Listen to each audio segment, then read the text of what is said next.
always in our clubhouse getting high. SuperFuckers! Everybody wishes we would die. SuperFuckers! Here we come like a bomb. Everybody fucking run and hide. It's the Pizza Party Podcast. I'm Pan Pizza. Who are you people?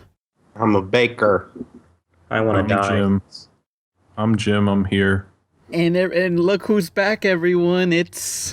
Get away from me. It's my daughter. It's my niece or whatever. I don't know you. Whatever weird roleplay thing I'm we're doing. calling the police. Look. Please do. We're not giving her back until they pay us the ransom money. Look. Calling now. like... Beep, beep, beep, beep. Hello, Mr. Officer, sir. Yes, who is this? This is Nolan of the Pizza Party Podcast. Pan is a pedophile. That's not the police. That's just you talking like the police in a slightly deeper voice. Oh, I feel shit. like It's a pedophile again. Oh, I'm coming. Don't worry. Look. Thank you, Mr. Officer, sir. Click. Can I have an autograph? I love the podcast, dude. Look, me and Nicolas have a healthy relationship of... I don't have any relationship with you. Come on. The only relationship she has is mooching off you to get on the podcast. No, I beg for her to get on the podcast. Yeah, this is every girl's dream being here right now. I needed to prove... Sugar daddy. I needed to prove that I can get a girl on the podcast. Disappointingly, she's only 12, so yeah. Had I'm not Katrina- 12. I'm You had 18. Katrina and Sakira on. What are they? Stick to the roleplay thing. That's not roleplay. I told you not to do this. Dude, I don't want to be a part of your fucking roleplay. I quit. Please, someone call the is- police. I this have a is- restraining order. I feel like I'm in a really uncomfortable waiting room at the IHOP right now. Speaking of IHOP, who's How do you think I feel? Eddie went up for some pancakes? No. Oh, yeah, I forgot. I It's walked Daddy's into Day. that one. Damn it. Happy Daddy's Day. Nicholas want to enter some international house of pancakes? I don't No. want to enter anything with you. Yeah.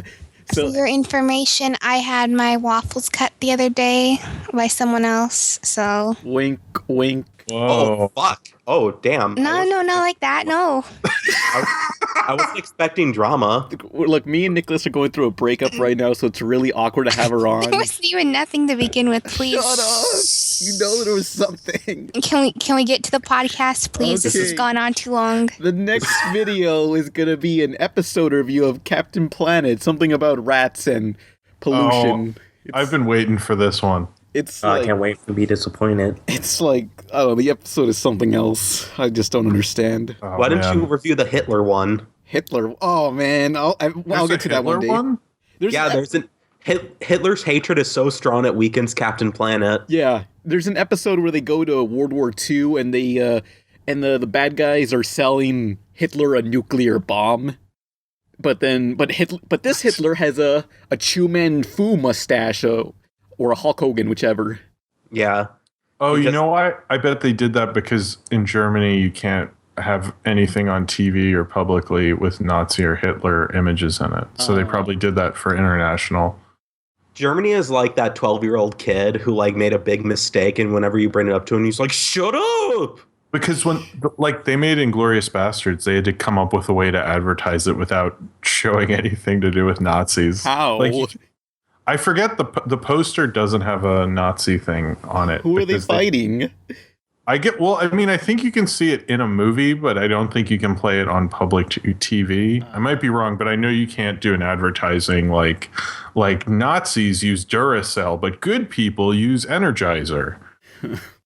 Close enough. I think that'll work. That would be a great ad campaign. Just replace them with the Hydra from Avengers.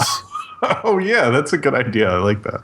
Yeah, because a lot of people were complaining about like Captain America, the first Avenger, didn't have Nazis. It was Hydra. It's like, what's this? But now it makes sense since you see they were building up to Hydra as a Hydra organization. was a Nazi offshoot, so yeah, pretty much.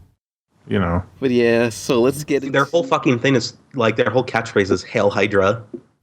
Not even subtle. I remember when Tumblr got really upset whenever you did Hail Hydra posts. They were like, it's about Nazis, and that's really offensive, so don't do it. Well, why would you hail Hydra? Why not raining Hydra? What? I don't know. I don't get it. Oh, that was such a dad joke. I can't believe that. Happy Father's the Day, biggest- everyone. Oh my god. Oh yeah, we're recording this on Father's Day. Yeah, Yellow. Daddy Day. Yeah. Don't Hey. forget to have a special cummy with your daddy. Please, no cummy jokes. We're done. Next, let's go I'm into the still news. waiting for my dad to cummy home. Let's news. Okay.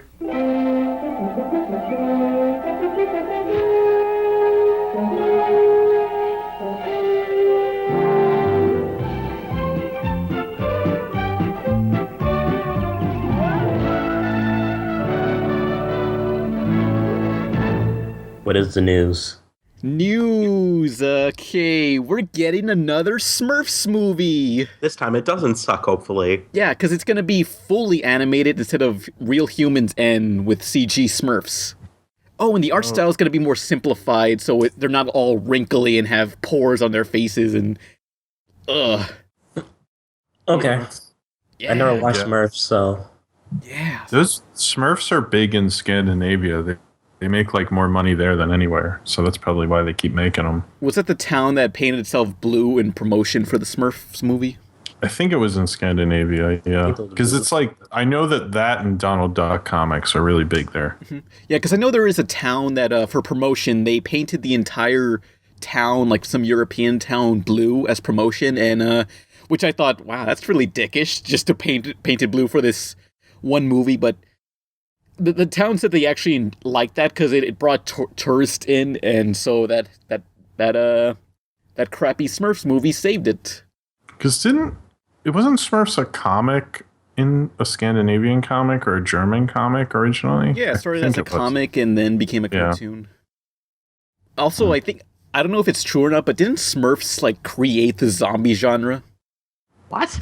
Yeah, like, What? they were like the. I'm pulling shit out of your ass. Look, dude. I swear I read this Why somewhere. is this full of lies? It's at least one of the first to do a zombie story because there was a comic where Smurfs would get bitten by other Smurfs, but these were black Smurfs. Oh God! it got Oh, something it had to be blacks. Black Smurfs. Well, in the They had like really pinprick eyes and red lips, and they were like, "Yo, nigga!" no. Give me that watermelon. Oh no. But well, in the cartoon they Horrible. changed them to purple Smurfs. But yeah, like basically they would get bitten and then they would become black Smurfs and they would consume other Smurfs. And What year was this? I don't know, but I don't know. Like I don't know Night if of the Living Dead's the early 60s, so Smurfs. that's kind of the beginning of modern zombies. But then I think there's zombie movies from the 30s and stuff, so 1959. I just remember a lot. Oh. I remember a lot of comics back in the day, like had a lot of racist caricatures, and they're honestly kind of funny. No, 1963. They Huh?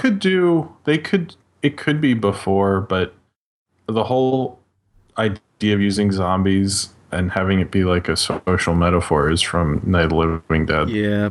So I don't know if it's really they're- true or not that Smurfs did create the zombie genre. That's what I've heard. That'd be funny if like a fat little George Romero was reading his Smurf comics and went like, "Oh, I have an idea for a movie," and that's where it all started. But if anyone asks him about it, he goes, "Smurfs? I don't even know what that is." I mean, everyone knows. I didn't see that episode. What are you talking about? Everybody Smurf knows good Brainy's stuff. the best one. I don't know anything about them. Can't wait for the new. Well, no, I can wait for the new Smurfs movie. I don't want to watch it at all. Not. Well, then don't. The 2D animated one, Smurfy Hollow, has really good 2D animation. Yeah. The straight to video Sony Pictures movie that came out a few years ago. Yeah, the animation's eerily smooth. I don't know how, but it's 2D also. Huh. But yeah, I hate the live action Smurf movies because it's so commercial and it feels so just sleazy to me. And also the Smurf designs are terrible. Yeah, I mean, look, Yeah. they have an entire sequence taking place inside a toy store, and they're just like, it's just there just to show off all these toys for Christmas. Yeah. I feel like If you refer to Pan's video, please insert title here. It shows a scene where they're just rocking out on Guitar Hero. yeah, the top 10 extreme edgy cartoons. It's just like it's so commercial, and I feel just dirty watching it. I like the Goth part. Smurf. That's it. Oh yeah, I like the part where they had the Smurfs talked about how great State Farm insurance was, That part was my favorite. I don't even know if you're serious or not. I'm not, but if I saw it and that happened, I would believe it. Would not be surprised. Yeah, I bet you that's in there. Everyone's like, wow, how do you remember that? Oh, God, yeah. But on to next news. Okay, if you guys remember back in like 2012, at the beginning of every animated movie, there was this trailer for this crappy-looking CGI movie called Dino Time. I mean, it tried really hard to be cool, hip, and edgy like the kid skateboards, and he has an annoying little sister played by Tara Strong, and the little sister says, "Drinking soda? Mom's gonna freak." How's the time machine coming along? But he's about to push fun Sneaking out and drinking a soda? Double busted. too far. Oh, I kind of remember that. And what was this? Dino Time. Dino Time. Yeah, Wasn't that before Hotel Transylvania and stuff? I think it was. I think around the same year, yeah. Yeah. But this movie was supposed to come out in America in 2012, except once the deadline came in on December, it never came to America for some reason. It just vanished. But it did play overseas in other countries, and there's a black kid in the movie, except on the posters for the international posters, they changed the black kid into white. Ooh. Who cares? The movie's Hey, always Ken. going. Ken, how does What? it feel to have your whole race erased by a movie poster? They're erased by history. I mean, everyone's going to remember Dino Time in a couple of months, right, guys? Oh. But yeah, so this movie just vanished until now, because it's got released on June 12th straight to video in America, finally. Yeah. Oh, man. Holy Yeah. shit. I should Oh my see God. it. Except they changed the name to Back to the Jurrasic. Jim, you should. Ooh, nice timing, guys. Fucking nice shameless.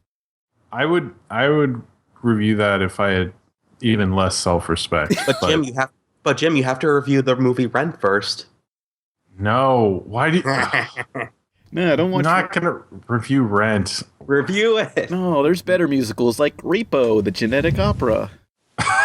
Okay. Everybody, please send ass to Jim's Tumblr. Oh Review my Rent. god, this is your payback for the fedora. Oh, don't do it. Jim needs so many requests to review Rent that he finally has to do it. So please See, do this. the favor. reason I won't review Rent is, first off, I know nothing about the musical, so it wouldn't be a great review. Well, I mean, anyway. a movie should stand on its own. Adapt and stand on their own. That's true. That's true. But also because when I was in middle school, I was at this church lock-in. This is precisely why I've stayed away from Rent. I was at this church lock-in and I brought a boombox, and this one girl was like, "Hey, can I play like a song?" And I was like, "Yeah, sure." But 20 minutes later, when she was playing half the fucking CD of Rent, I was like, "Okay, like seriously, it's enough." And so she kind of freaked out, but that was the end of it. And this was like 97, and then we all forgot about it. Literally 10 years later, I got a Facebook message telling me how awful I was for doing that. Oh, In 10 years detail. later? I'm not even joking. Like how like this like really hurt. And then I literally, next time I talk to my mom, I'm like, by the way, I'm not going to that church anymore because that's fucking nuts. And so I didn't have to go back to my family's church because I showed them the message. And like, okay, all right, that's a little crazy. I can't and like fucking believe and this. anytime someone asked her about it, she was like, "Well, it was, he just wouldn't let me play the whole CD." And I was like, "Why are we still talking about this a decade later?" And now on this podcast, That's awesome. it was a decade. This girl like clearly, because it was like a really detailed Facebook message. damn! Get over it. I was just like I wasn't the only boombox in the world. Like if that was the case, though, I would understand it a little more. But in 1997, there was more than one boombox, just so everybody knows. 10 years of a fucking grudge about not playing the whole soundtrack. Damn, like And it was, the weird thing is like she took advantage of me saying, yeah, one song, that's fine. Like she should have said, could I play the whole? Anyway, point is, this is stupid. And I stay away from Rent people because I've learned that people who like Rent are crazy. And Nolan. 525,600 minutes. wait, so Times 10 is how long that grudge was. Was that song, do they literally count down from 5,000? Because that sounds amazing. No, they literally just say that's how many minutes are in a year. It's only Again, 5,000? that by 10 and how long that grudge was. Yeah, that's true. Oh man. Hold on. Let me pull up a calculator. I want to see how many minutes. 5,250,000 minutes of a grudge. She's probably thinking like, damn, no one understands me. I just want to play my music. You understand me, Kevin Bacon? Does she cry every time someone brings a rent now? Foot loose. Get remember loose. Post-traumatic stress disorder with rent. Everybody get foot loose. The opening of the message had something to do with like about how she didn't like my stupid cartoon. Was it Cletus the fetus? No, it was like at the beginning of Knock Force, and I went, okay, that's a weird way to start a message. And then I just kept reading. I was like, oh my God. I think I showed it to people, and people were like, this isn't real, is it? Do you like, still it have was it? No, it was MySpace. So that Oh, answers MySpace. Oh, like- so that's dead. So it's like, not only was it 10 years then, it's like, but anytime I think of Rent, I just go, I'm just staying away. It was like, I got a peek at the Rent fandom, and I just went, never mind. I'll stay away from you. Damn. Was he in like, damn, she wrecked us good? She just like anytime I hear a song from Rent, I just like kind of hide. I'm like, I just leave me alone, please. What if she comes out of nowhere and just start yelling at you, Jim? Probably. I'm sure she'll hear this and hunt me down. She's And in plotting. the podcast, can you edit in a Rent song, please? Everyone has AIDS. AIDS, AIDS, AIDS. AIDS, AIDS, AIDS, AIDS, AIDS, AIDS. Everyone has AIDS. Wasn't that was South Park, right? Team America. Oh yeah, that's their version of Red. Yep. I'll go play a Rent song and then play that. It'll be fucking Yeah. hilarious. Wasn't there a isn't Rent just an older story that they made modern? Like it's like Was it West Side Story? I can hold on. it's like it's a reboot basically, It's something Boheme. or La Boheme, I think. Oh. La This is- Boheme. Yeah, La Boheme. La This Boheme. is why people turn to the Pan Pizza podcast. Like, what does Jim and Nolan think about music? Let's talk about Madame Butterfly after this. I don't know what the hell that Let's is. talk about the Shrek musical again. The only musical I care about is Nightmare Before Christmas and Repo. The only musical I care about is the song Emily and Stephanie sing at the end of each podcast. Oh yeah. Oh yeah, That's the only reason people tune in for that. yeah. People have told me, they're like, I don't know. I listened to the whole 2 hours, but I really just want to listen to the end part. Yeah. That's the build best up. part of the whole podcast. Just waiting for that one part. Fuck yeah. Now I'm inclined to do that every single time. You put it on yourself. I don't know. Hey, let's get into other news. I'm okay. More reboots. Ben 10's getting a reboot. It looks like a PBS Kids show. It does. It's gonna be a comedy. I just know they're gonna go Teen Titans Go with it. Man of Action is involved though, and they said it was going to be action oriented. Okay. Well, How can that be action though? That look like fucking baby shit. Do they defeat the If villain by it's spilling soda animated on in him? Flash, the action scenes are going to be crap. You can't make a good action show with Flash. Unless you're Motor City. Unless you're Johnny Test. No. Oh, and Motor City, I guess. Oh yeah, John- I forgot Motor City existed, to be honest. Yeah, we all Johnny did. Test, baby. No. I love Johnny Test, man. Johnny Testicles. But yeah, When you But- turn into Johnny X, that I was guess like my you fucking can't make jam. a good action show, but it requires a lot of money and effort. Yeah, monies They and don't stuff. have. Other reboots. The Three Stooges is getting a reboot by Titmouse Animation. Again, Why? I'm not against this because there's a long history of Three Stooges cartoons. Yeah. So, like, Yeah, but going back to the else? 50s. I think that sounds interesting. I would at least watch one. I don't think Just I'm going to reboot watch Ed, Edd Eddy. I mean, they showed an image, and it kind of looks like Uncle Grandpa's art style mixed with John Kay a bit. But Three Stooges works for animation because it's all visual, it's all physical Yeah. humor. So, I mean, we don't have enough of that nowadays. So it'd be kind of cool to have it come back. Yeah, they said Yeah. they want to like try limiting the audio for the thing.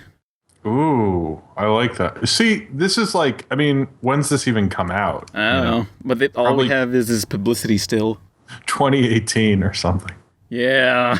I'm just saying, in theory, this sounds like a good idea. I mean, I remember hearing that they were gonna reboot like the Archies, except it had this like it looked like the art style was gonna look like Phineas and Ferb, and that never happened. Oh. Oh yeah, Phineas and Ferb ended. Yeah, I actually didn't get to watch. It's sitting on my DVR for a while. I need to watch that. Yeah. They all died. It was a coma. Hey, you guys want to read my over the garden wall coma theories? Yeah, totally. No. I've heard some of them. Yeah, explain it now. Yeah, like what if over the garden wall was just one big coma? Explain it.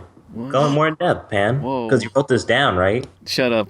You're not lying. You know. Because you won't lie. Yeah. We've been friends for 15 years. Yeah. I know you. You wouldn't lie. That's me. Oh. Go on, explain. I don't know, like what if they're in a coma this whole time? Like it's a big twist, like they were never really in the forest and it turns out they were in a coma. You know, like I have the same theory for you right. I saw it. It was like 3 pages. I have also this theory, like what if Adventure Time does that too? Like what if they're in a coma? And what if Ed, Edd and Eddy were in a coma the whole time? What if we're all in a coma and nothing's real? News! Hey, news. Okay. Another remake. Disney is gonna got hired the writers behind Dracula Untold and The Last Witch Hunter to write Night on Bald Mountain, the live-action remake. Oh, so they got the best screenwriters in Hollywood, is what you're saying? Yeah. Remember Dracula Untold? No. Why would you make? No. Why would you make Bald Mountain a movie though? Dracula Untold wasn't untold. No one was listening. Oh, No one saw that movie. damn! You know, at the end they have a part that's supposed to start like a Universal Monsters a continuity, a shared universe. Yeah. That they added on at the last minute. I kind of just wanted to see that scene.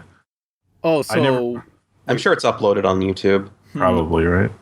sounds Yeah, like Night So- of Bald Mountain would work as a short film. Well, that's the weird thing about that is that's based on Fantasia. a painting and a German silent film that only do it shortly. So how would you make that? And then Robot Carnival did a short about that also. So it's like they've riffed on it so many times. I don't really understand how you could do that for 2 hours. First off, like a big crossover with all these monsters from the Universal, like Frankenstein, Dracula. I think that would sound cool. Hasn't someone done that already?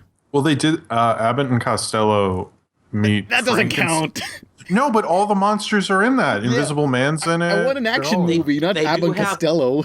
Universal did do crossovers of their properties, but they weren't like as big as like every single monster. I don't think. Didn't King Kong fought Godzilla? Yeah, because King Kong made Godzilla. Japan made King Kong movies, and that King Kong fought Godzilla. Oh wait, there was the video game Darkstalkers. It's by the people who made Street Fighter, but There was a monster crossover. It was like Scooby-Doo Monsters Unleashed or whatever. Boring. What would that be? Oh. Ghoul School. No, don't even make like a Universal Monsters crossover. Just make the Monster High movie. Nah. Which are really bad, but I love them. No, like a live action one. Bratz. Oh, fuck. Don't even get me started with that. I want to see the Bratz movie. I so badly want to.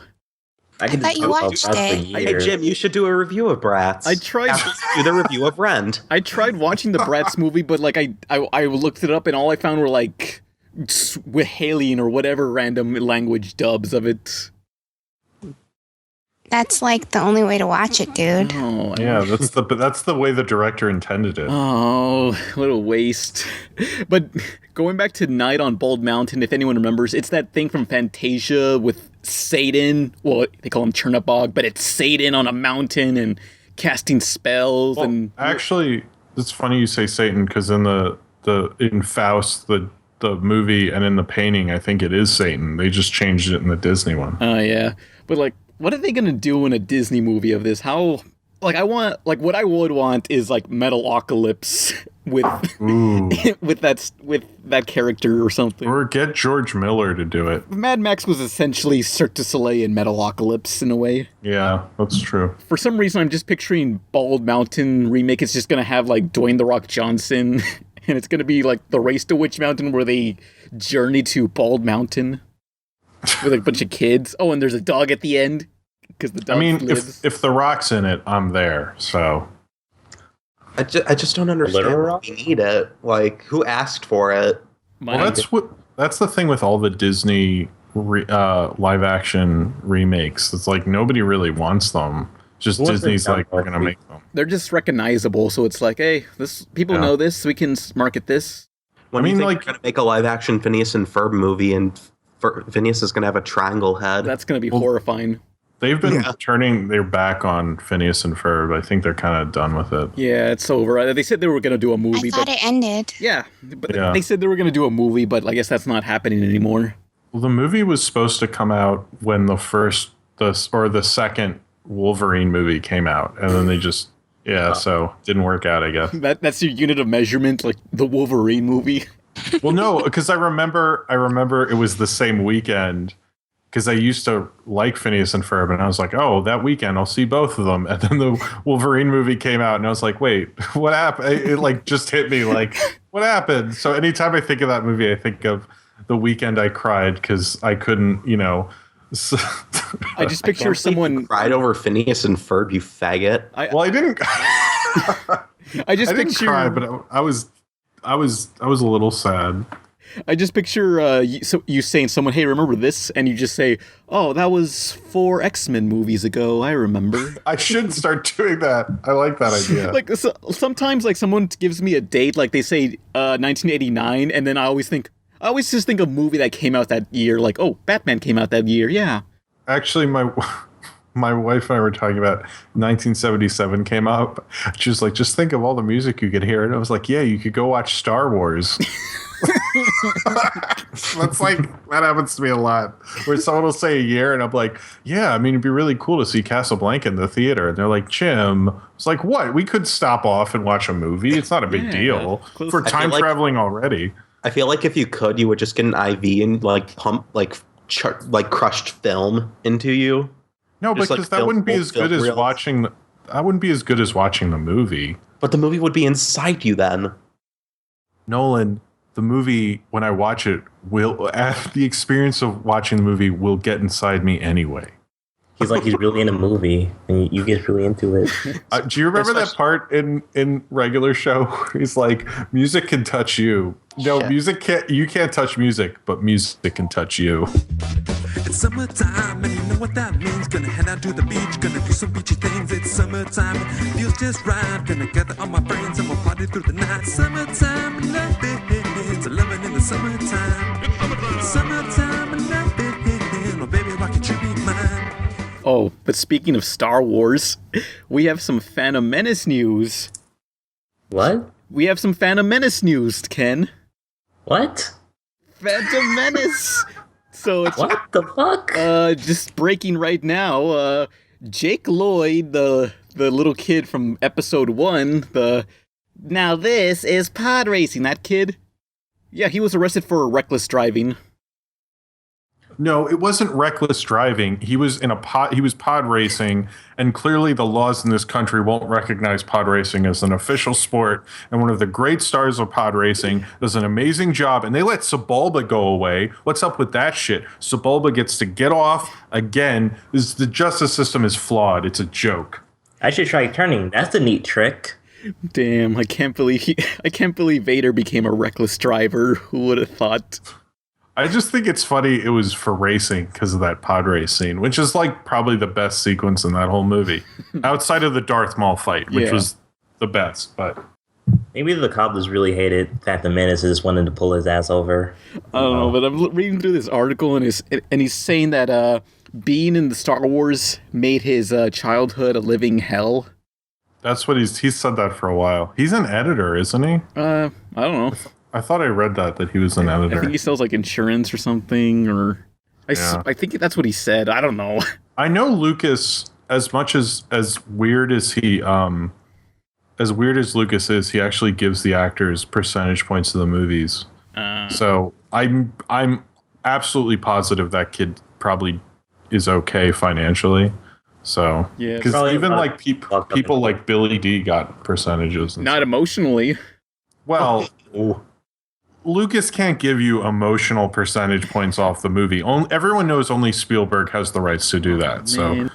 But I'm looking, but apparently he also Jake Lloyd destroyed all of his merchandise of the film due to his anger.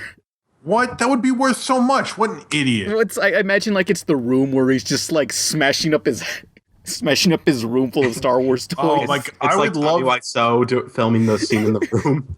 I had enough of the world. If anyone The whole world.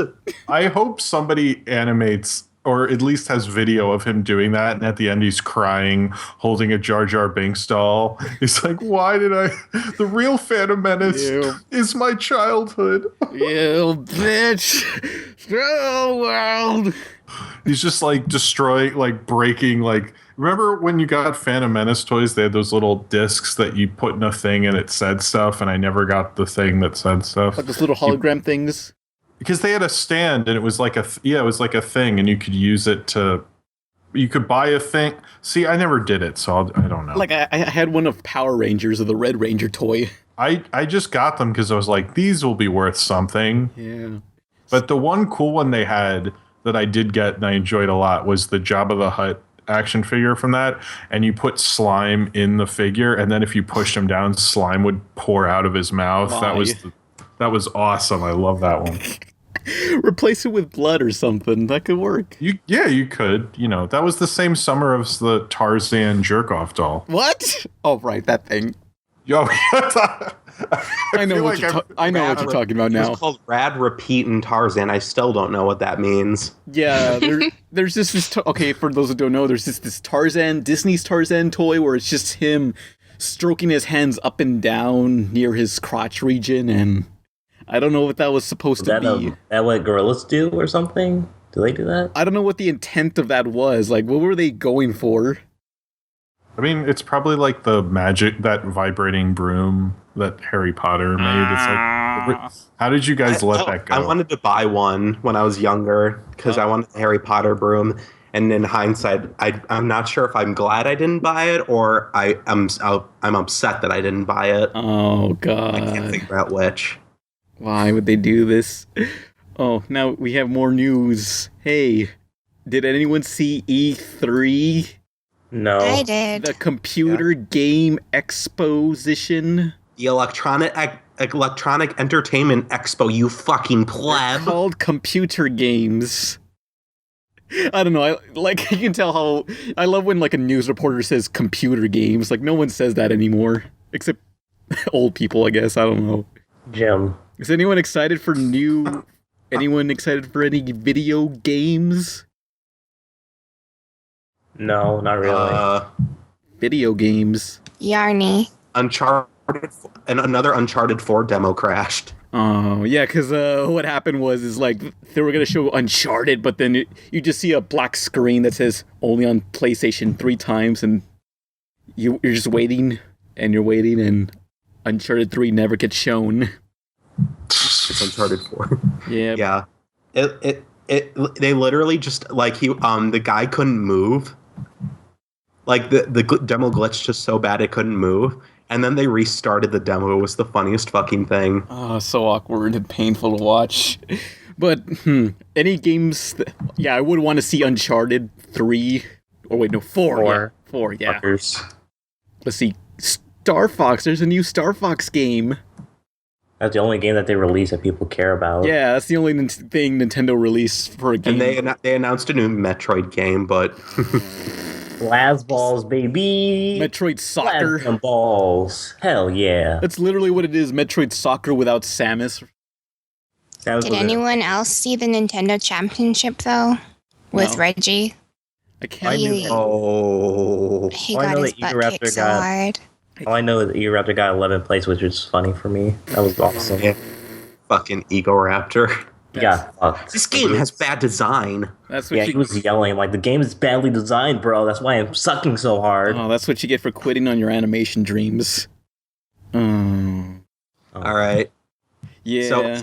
So that was E3. Shenmue E3 is alive. Last Guardian is alive. Star Wars Battlefront 3. Battlefront 3 sucks. It's gonna be cool, you just wait. I mean, it doesn't have as many features as the original, but, the graphics are a billion times better. A guy, this YouTube reviewer, Angry Joe, played some of the dogfighting, and he said it controlled terribly because, like, controlling the ship, you use just one stick. Maybe he was too angry when he was playing it or whatever. Why he sucked so hard. I don't take Angry Joe's advice on anything. I remember playing I think it was Warhawk on PS3, and I thought, oh, this is gonna be like Battlefront, and I played the demo. It was like, oh, this is not like Battlefront at all. This is awful.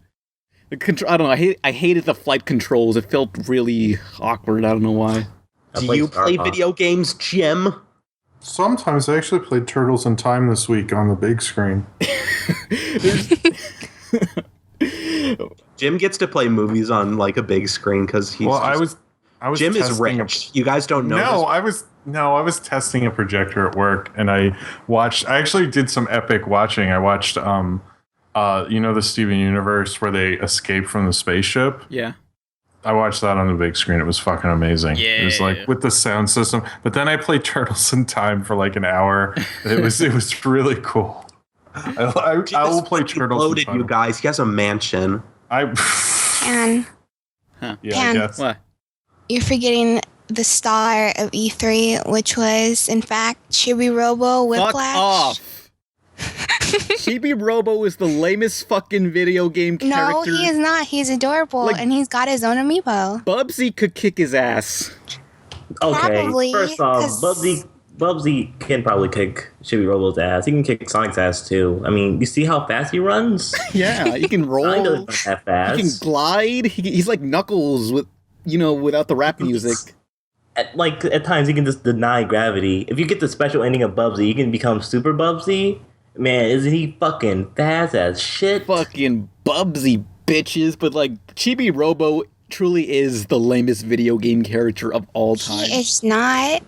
No, I'm gonna have to disagree with you. I think Blink's the Time Sweeper is lamer. No. Blinks can walk more than 30 seconds without having to recharge.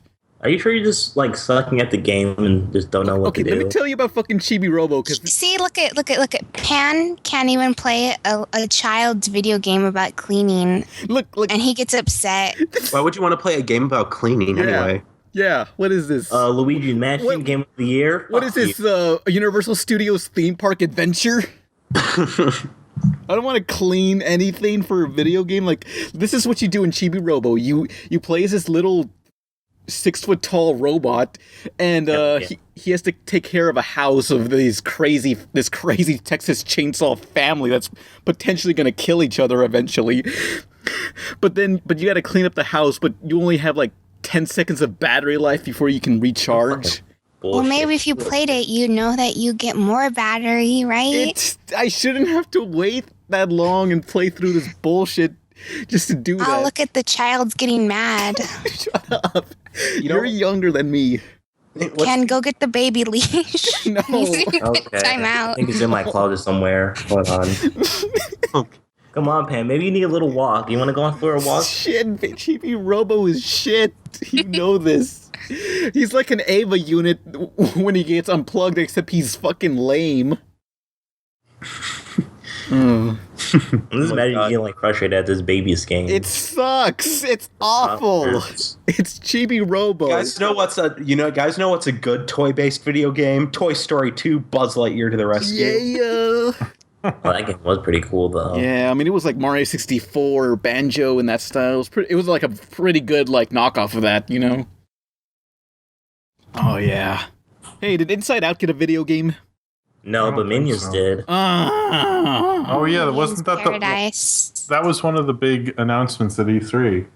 Yeah, Minion it? Paradise. You play as Wubsy. What's the other minion's name? You don't play as Carl? Isn't that one of them? I don't know their names. No, there's two Carls. I bet there's like Carl with a C and Carl with a K, so they can save money with titling. Yeah. Well, who would know? That's why they're so interchangeable. Why does it matter which one you have or not? You know. They're just I think Bill is one of them. Storyline. I want to cross over with the rabbits from Rayman and Gurr. And Emily. I'm gonna say. And don't you ever fucking say those combination of words to me ever again. Oh man, like who else? Maybe like all the quirky characters like Pinkie Pie and Mako from Kill la Kill and that stupid pink jerk from I can literally feel a cancerous tumor growing as you keep saying these words. Make the worst overly preppy cartoon ever and just fucking ruin everything.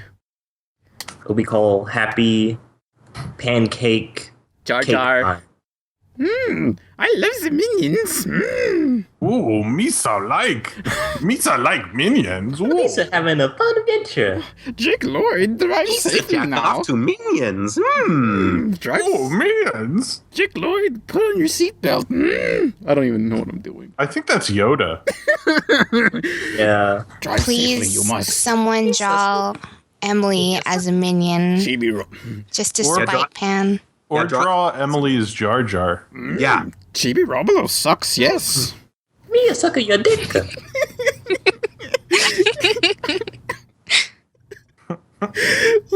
This is horrible, but on the last bit of news. Thus, the Powerpuff Girls were born! Using their ultra superpowers, Blossom, Bubbles, and Buttercup have dedicated their lives to fighting crime and the forces of evil!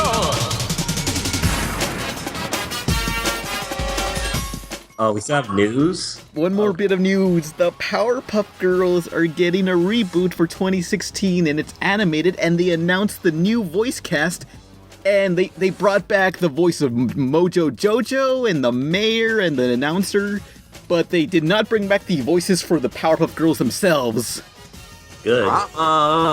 Wait, Thank what God. I don't get about why would you recast voice actors? I mean, it's like if you do a reboot and it's a movie and you want them to be younger, I kind of get that. But for voice actors, like what exactly are they trying to do recasting them? They don't have to pay that much. I mean, I thought they were gonna. There you go.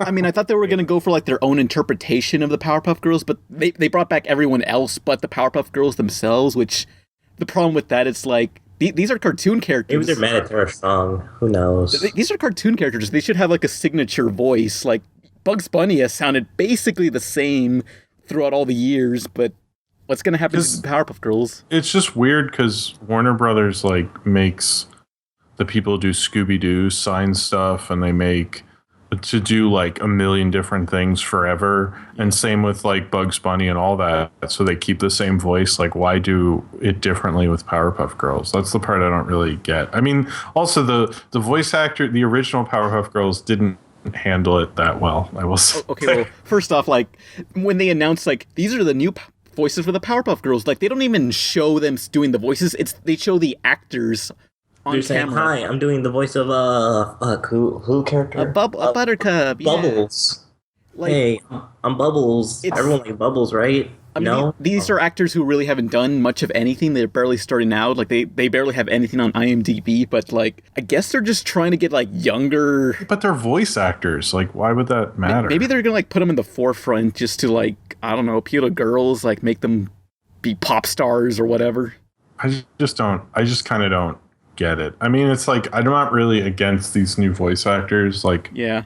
Tara Strong and those other ladies were doing on Twitter, but like I'm kind of just more I don't understand the reasoning is the part I mean, I'm not mad at like the voice cast, but I'm mad like how Cartoon Network's handling it, which that's how the original creator and stuff and all the original voice casts went on Twitter saying, I didn't order a backstabbing today, and like Craig McCracken says, these were the ingredients chosen, and shows a picture of the original cast, and like they were never asked to be involved with this. They Where were you during Powerpuff Girls Z, Craig? Yeah, Fuck what the you. fuck, Craig? Like the creator Craig McCracken, where was he when Powerpuff Girls Z happened? Craig, I think Craig is xenophobic. He just didn't want to deal with like the Japs. You know? Whoa, what the fuck? Jeez, didn't we get rid of you with I don't World War like II? anime. Anime is real animation. Okay. Although the weird thing about like when this got all announced, like at first, like they made all these passive aggressive tweets, and they were like, it made it seem like they were angry at the voices, the new voices, and not the company, because they were like, it almost seemed like they were attacking it. But eventually, they cleared it up, saying, we're not angry at the new voices. We wish them the best, but we hate Cartoon Network for doing this. Well, they should have, when, not to bring up Lucas and Phantom Menace again, but when he was doing Phantom Menace, he called up the original cast and told them what was up so they weren't like making weird statements to the press. So just to like give them the assurance, like, hey, this is something different. It's not this or anything. And Cartoon Network could have simply made a couple phone calls and calmed them down. So it wasn't like, hey, it's everywhere. What do you think? You know, it's like when they do that, it's just like, would that have taken 20 minutes rather than having this bad press out there? I don't think it's worth it. Yeah. Because I don't know. It kind of made them seem bad too, like the original crew, because like Craig McCracken, he made that passive aggressive tweet saying, quoting the original intro, saying these were the ingredients chosen. I thought, damn, Craig, these actors are just trying to do a job. Leave them alone. I mean, they kind of just are getting wrapped up into something that they don't, you know. Yeah. That it's not their fault. They just were trying to get a job. But it is just like, why replacing them is just weird. That's the part. I think I would like someone from Cartoon Network to like try to explain it, because it's like, or were the girls asking for too much money and they don't want to admit that? They weren't even asked. That's the thing. Yeah. Well then, or were they asking where's their price at the end of the show so much that Cartoon Network was like, why bother trying again? Yeah, but I think they're just trying to like get these new younger actors just so they'll be they're going to make emphasis on the actual voice casts. Like they're going to show them in interviews and stuff just to give the new Powerpuff Girls new publicity and whatever. Maybe they saw Tara Strong's Twitter and thought like, wow, she's really obnoxious with doing these voices. Let's not hire her. Oh. Who's behind it like creatively? I don't know. Because it's not Craig McCracken. Some person. And it's not Gendy. So it's like, that's the thing. Like, when I was watching it, I was like, you had a pretty remarkable team behind it. Like, rebooting it seems like it'd be pretty hard unless you're going to get, like, you know, some amazing animators. But if you're just going to do it, then I don't think it'll work out as well. Yeah, it's like, Powerpuff Girls already had all these anniversary specials and a movie and stuff. Like, reboot something else. Everybody on the Kids Next Door team is ready to fucking go, but they're like, we're not interested right now. Sorry. I think Kids Next Door, I think that's like too soon for a reboot. I think they need to wait. Maybe it's not a reboot. It's like a sequel series. Yeah, but like if you're gonna do that, like you need the nostalgia to really set in, and I feel like it hasn't been long enough. It's been 10 years though. Yeah, 10 years isn't like, you know. I think good enough for Spider-Man.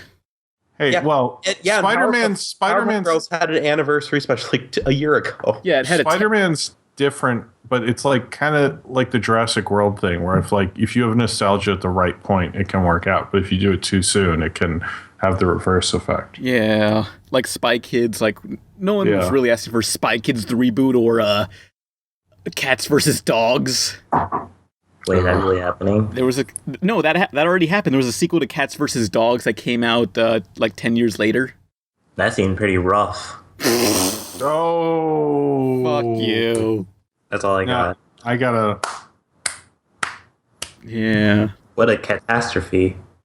That wasn't as good as. Well, yeah. Fuck yourself, Ken. You. Well, I guess it's time to go into the topic right now. Ready? Okay. No, not really. Well, I'm sugar, spice, and everything nice. These were the ingredients chosen to create the perfect little girl. But Professor Utonium accidentally added a can of whoop-ass to the concoction. I'm back. I did that already. I've already done that. What are we talking about? I'm back. I don't think Jim is going to re-review Food Fight, but after he reviews Rent. No, I'm not. Why would I? I just... I don't need to review Rent because Sausage Party by Seth Rogen's coming out soon. I mean, Rent. Yeah. I meant Food Fight. Damn it. Are they still doing that sausage movie with Seth Rogen?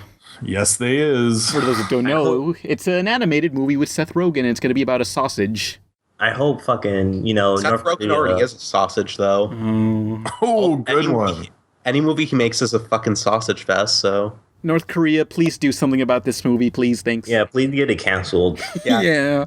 I don't know, I kind of wish the interview never came out. That way it would have, like, some extra hipster value, you know? Yeah. Like, it could maybe come out in, like, 10 years. Be on the Lost Media Wiki. Yeah, and then it was leaked. Oh no, like it needed to wait like 5 years and then it gets leaked. Like, just give it like mystery to it. Like now I gotta see it, because otherwise it did come out. It's like, whatever. Yeah, I feel like when people saw it, they're like, who cares? Like, it just like killed the buzz immediately. Yeah, it needed that extra effort. Just like it needed to feel like an adventure. Like we had to go find it. It's the secret cut of the interview. It was also really disappointed, like Desker's root removal. Oh. It was just too big. It became too big too quick, and it wasn't good enough to sustain that. Damn. You know, like they got to go the extra mile. Like make I don't know, just a movie that hates on every single country and world leader possible that has nuclear arms. Well, I guess Kingsman did that at the end. Yeah, Kingsman was. Aw, great. damn. Sorry. I kind of want to see that. I realized I did that. Well, that doesn't right really after I spoil did much it. of anything, but go watch it. Kingsman's good. Yeah. Is it if it's on like no? It's probably not on Netflix. Not yet. No, it barely It just got on Blu-ray and stuff, so it's on its way. But yeah, the topic is Powerpuff Girls. We're gonna talk about the Powerpuff Girls. Nicholas, you like the Powerpuff Girls? I do. Plus you basically are a Powerpuff Girl. You're 6. You assumedly have superpowers. Yeah, you like to take ecstasy when, well, I put that in your drink sometimes, but you know. What? Nothing. Hang on. Nothing. We got a podcast. Hey, Powerpuff Girls. Wait, that explains why Jurassic World was so trippy when I saw it with Pan. I was like, I have to go to the bathroom, and suddenly my Coke, I was like, whoa, this is some good shit. Yeah. Oh man, I saw. So if anyone saw Jurassic Park, did anyone see Jurassic Park? Or Jurassic World. Jurassic World. Everyone see I haven't Jurassic seen Park. it yet. I saw it. Okay, no spoilers, but it was. Watch it in D-Box theaters, those seats that rumble. Maybe your theaters will have them, but it was worth the like extra $40 it takes to pay for that. I don't know how much it costs. Was it? Did it like rumble like when Indominus Rex was chasing them and stuff? Yeah, like stuff stuff like that. It sweeps when like the helicopter's in the ocean. Like it kind of feels like one of those Universal Park rides. I really want to do D-Box, but I want to make a review for D-Box and say, I put this on Twitter, but I love saying it, but like a D-Box review from a total D-Box. That's my idea.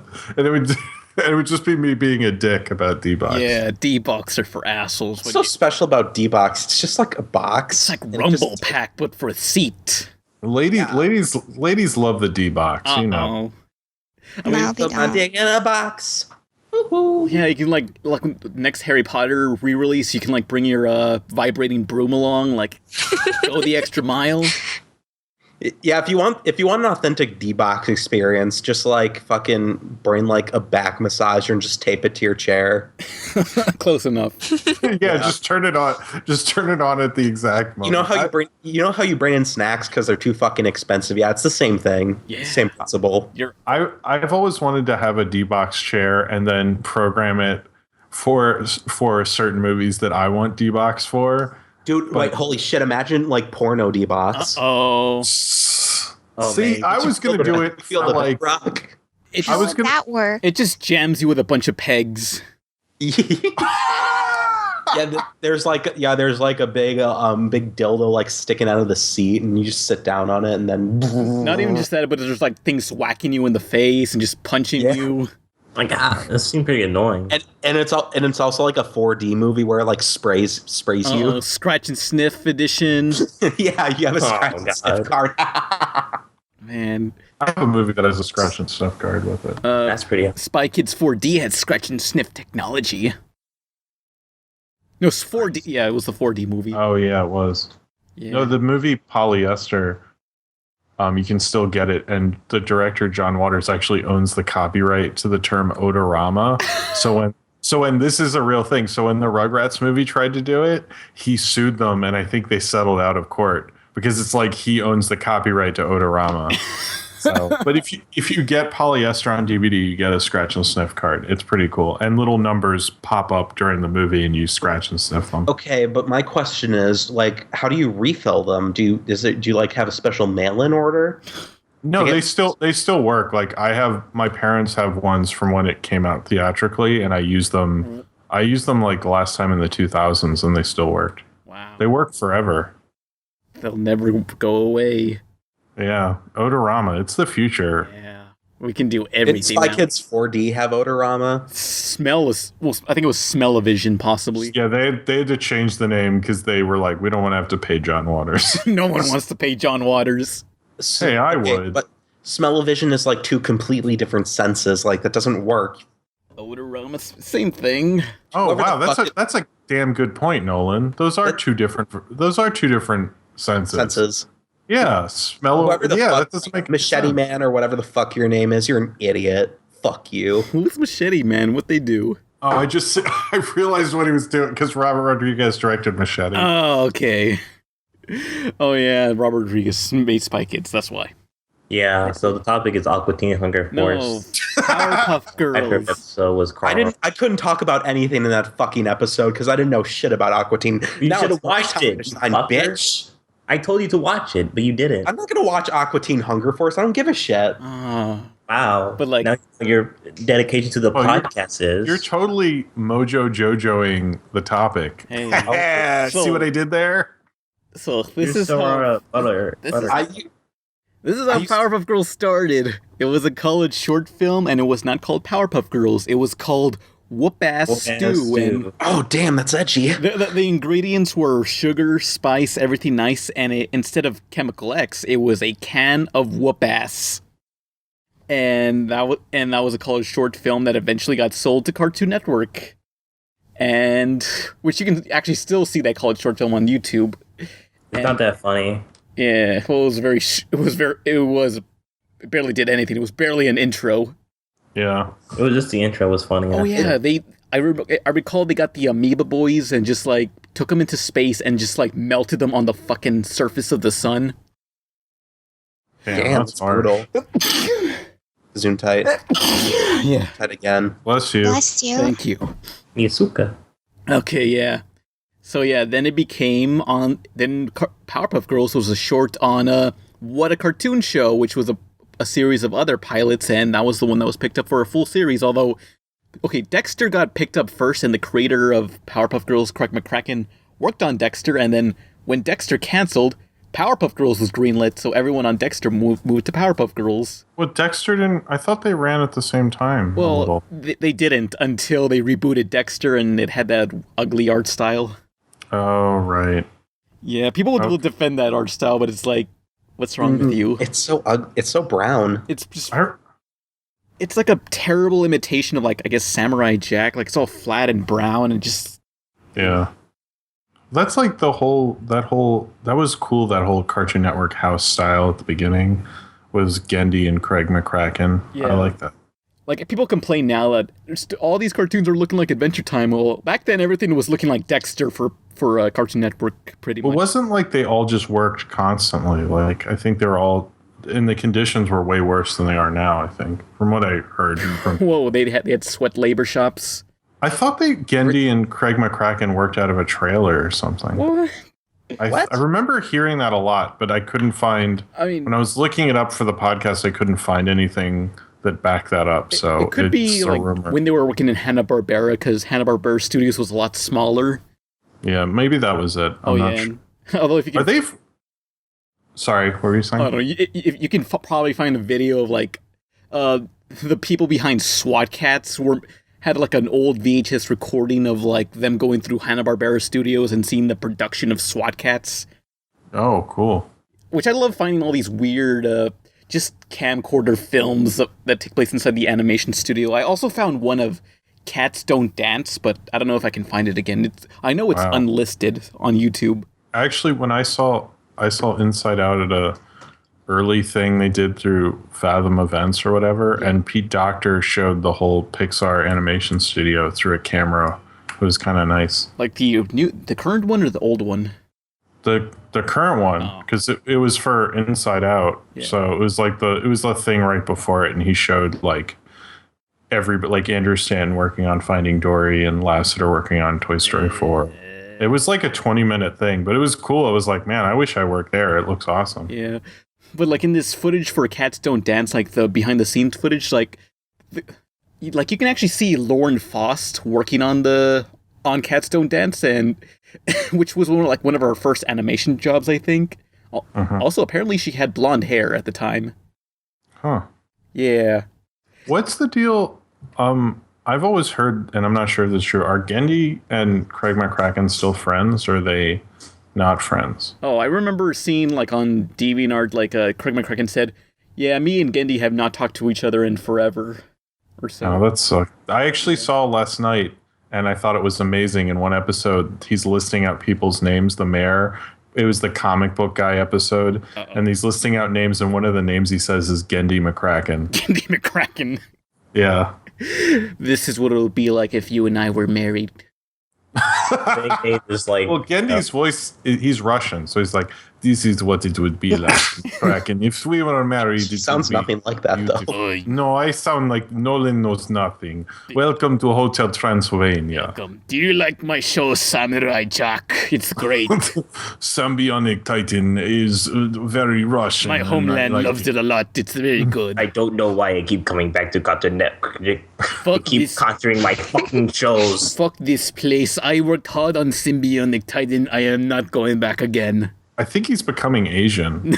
I don't know what I'm doing anymore. He's like Jack, so the saddest part of the Sony emails is reading the Sony people trying to defend him being able to work on Popeye. When they're like, he's been really nice about all the notes from Adam Sandler, and he's been really cool about trying to make this a studio film. We should reward him with Popeye. And the heads were like, no, we don't care. Oh. I was like, I didn't even know that, damn it. Those conversations got leaked about the animation. Yeah, because apparently he took massive notes from Adam Sandler and actually applied them and was like a really cool guy about it. Mm-hmm. So I think he thought he was going to get Popeye because he was just a team player. No. It's like no one appreciates Gendy. It's fucking bullshit. Pretty funny though. That's horrible. Like he's actually being compliant and like that's what studio. Any business wants is someone who's just compliant like that. I bet he was like, when he was working there, he's like, if I'm just compliant and, has he ever been difficult? He just makes cool stuff. I've never heard if he's difficult. I don't know.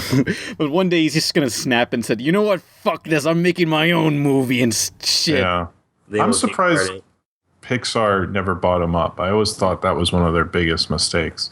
Yeah, like I remember waiting for like, I don't know, like someone from Cartoon Network to go into Pixar, but like the closest we got is like Gendy going to Sony, and also Lauren Faust making a Medusa movie for Sony. Mm-hmm. Well, Brad Bird was Warner Brothers. Oh yeah. First. Yeah. Hey, do you think Craig McCracken, Lauren Faust, and Gendy Tartakovsky have had a threesome? No. It's just a thought. It's just a thought. Craig, are you into pegging? I'm just wondering. Sugar and spice and everything nice. Do you want me to be the sugar? That's what everyone says. Well, there goes my animation career. What animation career? Don't fucking lie.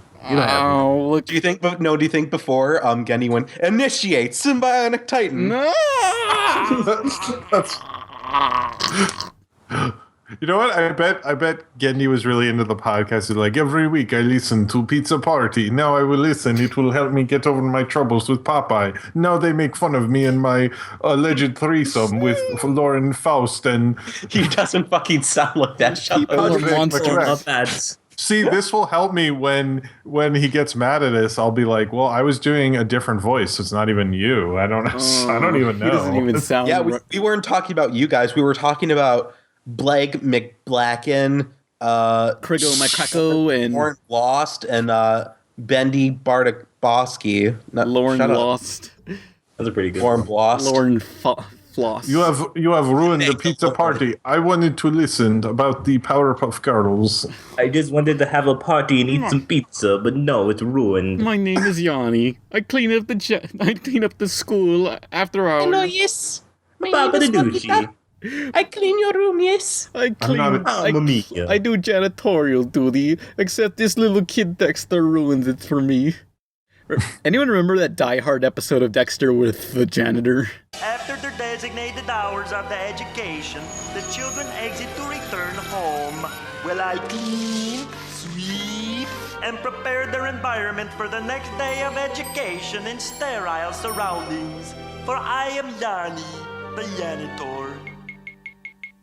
Oh, I kind of do, but it was a while I kind of ago. want to watch that again. It was okay. It was an Is this a episode. Dexter podcast or a Powerpuff Girls podcast? Yeah, Like, I want to. got really. I need to talk about this. It's a Craig Nick podcast, okay? We'll just talk about Craig shows. I need to talk about this episode. Okay, so Dexter would stay after school and work in the laboratory of the school, but he would always make a mess, and this janitor who works really hard has to clean up after him and stay even later because Dexter stays so late. But eventually, the janitor has had enough, and he just locks down the school and tries to kill Dexter.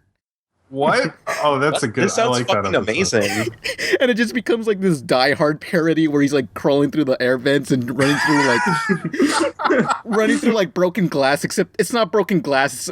Dexter just doesn't have any shoes on and there's just like chips on the floor. Oh god, I think I remember this episode. I think Tiny flashbacks to this episode. I gotta watch it. It was the best episode of the series, I think. Oh yeah. But Powerpuff Girls. Yeah, So remember Samurai Jack? That was a good show. Yeah. I have a fucking big history with Powerpuff Girls. God, I'm trying to find. I used to make comics. With the Powerpuff Girl. Well, no, Blossom was only it because when I was younger, Blossom was my favorite, and I wanted to marry her. I remember that. Aww. Yeah. No, it gets weirder though. Okay. You wanted to. Okay, so I used to also be a big fan of Captain Underpants, and that's what kind of inspired me to make comics. So, pathetic. Go on. Huh? That's pretty pathetic. Go on. That's pretty pathetic. Go on. So I was like, I'm gonna make my own comic, and it's gonna be fucking great. I was 7 at the time, so I would have been in 1st or 2nd grade. And I know I scanned a picture of it, and I'm trying to find it right now. So it could be like maybe the podcast like joke picture or something. But here it is. So it was basically a crossover comic, and that's kind of been a consistent in my life. I love making crossovers and shit. But it was a crossover of Spider-Man, Powerpuff Girls, Sonic? Captain Underpants, and Super Diaper Baby. Oh no, not a Mega Babies. Oh yeah, basically. So I made a ton of those comics, and I lost them, and I'm really upset that I did because they were probably really fucking bad.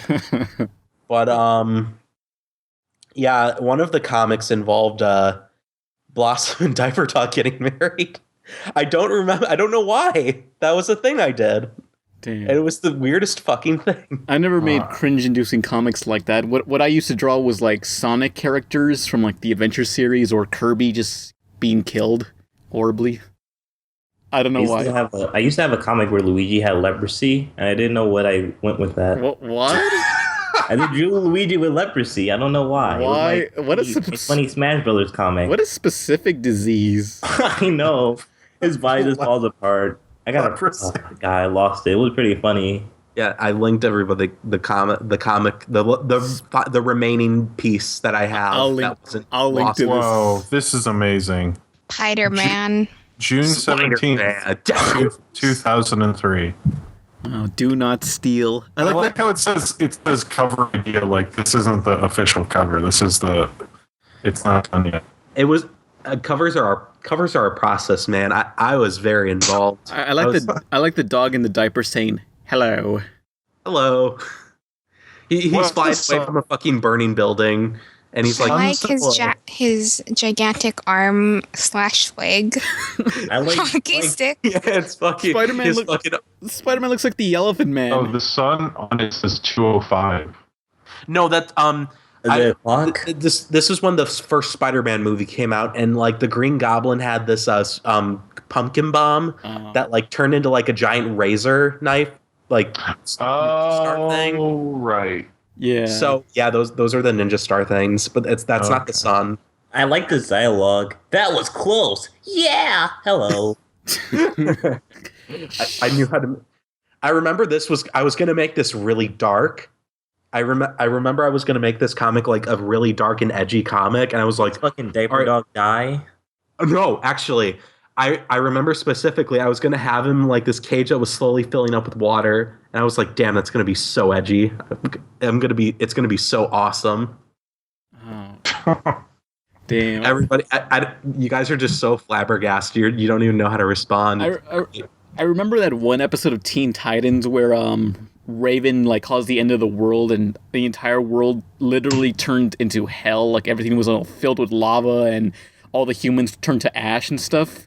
And I thought, damn, this is the greatest thing ever. I want to write something edgy and dark like this. And good thing I never did that. Otherwise, it would have made me cringe. But you know. Oh, like I watched the episode where, because you're talking about like dark episodes of shows, the one where they race after school and they end up going so fast they race 50 years in the future, and they've been gone for 50 years, and like the whole Townsville's destroyed and everyone's really old, and it's and like the what's that character him is in charge, and it's like that one was I was like, and the townspeople are yelling at them like, you let us down, you failed us. It was like this is getting like incredibly dark. Like I was really kind of surprised at how dark that was. The creepiest part though was with Miss Keene, and she was like in the dilapidated school, and she was waving, and she's like, I just stood there waving at them or something.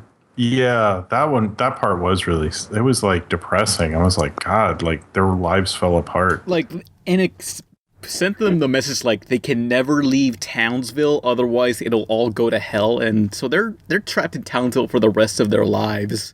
They're in a coma. Purgatory. Yeah. Although, I mean, if they leave, it's pretty... The town pretty much turns into Animal Crossing when you don't visit it for like a week, and there's weeds everywhere and everything's on fire. No, but there was that one episode where Professor Utonium moved them into a different state. Yeah, fucking continuity errors, Craig McCracken. What an asshole. Fuck you, Craig. What a hack. Fuck off, Craig, you idiot. Stupid fucking moron. You know you love him. Doesn't know shit about Powerpuff Girls. Making Wander Over Yonder. I like Wander Over Yonder. Oh, hey, Craig. It's me. It's your old friend Wander. I just sold Sylvia. I'm gonna stop you right there. Don't make that voice ever again, please. What's wrong? It's me, Wander. I just need some money. I sold Sylvia to some drug dealers. They're gonna kill her if I don't pay them back. Wander Over Yonder is a better, like, it's more fun to watch the show than the characters in the show. Please. I just need some heroin. Yeah, Help me out. They're gonna kill Sylvia. Yeah, that was a good episode of Wander where he sold Sylvia for drug money. Good episode. Listen, I'll get the money back, oh boy. Is Sylvia the same voice as the whale in Flapjack, or am I? No, Yeah, it's a different voice. Oh, it is. Oh, okay. I know that lady voices the witch from the Looney Tunes show. Also, the one who plays Bubby the whale. Oh. Oh yeah, and she was one of the gospel ladies from Hercules. Oh. Yeah. Didn't she do the cat's voice from that Adventure Time special with Fiona and Cake? Yeah, Cake the cat. That lady. Yeah. But Powerpuff Girls, I think what was I'm trying to think of a good episode, and now they're all just running together. Oh yeah, you know what pissed me off? I always wanted to do an episode review of this, but the one episode where there's this clown, and he's just entertaining all these little kids, but a tanker truck full of bleach tips over and just douses him in bleach, and then the clown loses all his color and he turns evil. Remember that? I hate that episode, but I love the song. Yeah, but the Powerpuff Girls solved his evil by singing "Love, love, love makes the world go round." That song. My ears. And then he gets his color back, and he's like, "Oh, thank you, girls." And then they say, "No problem." And then they beat the shit out of them. Like, whoa! What the fuck?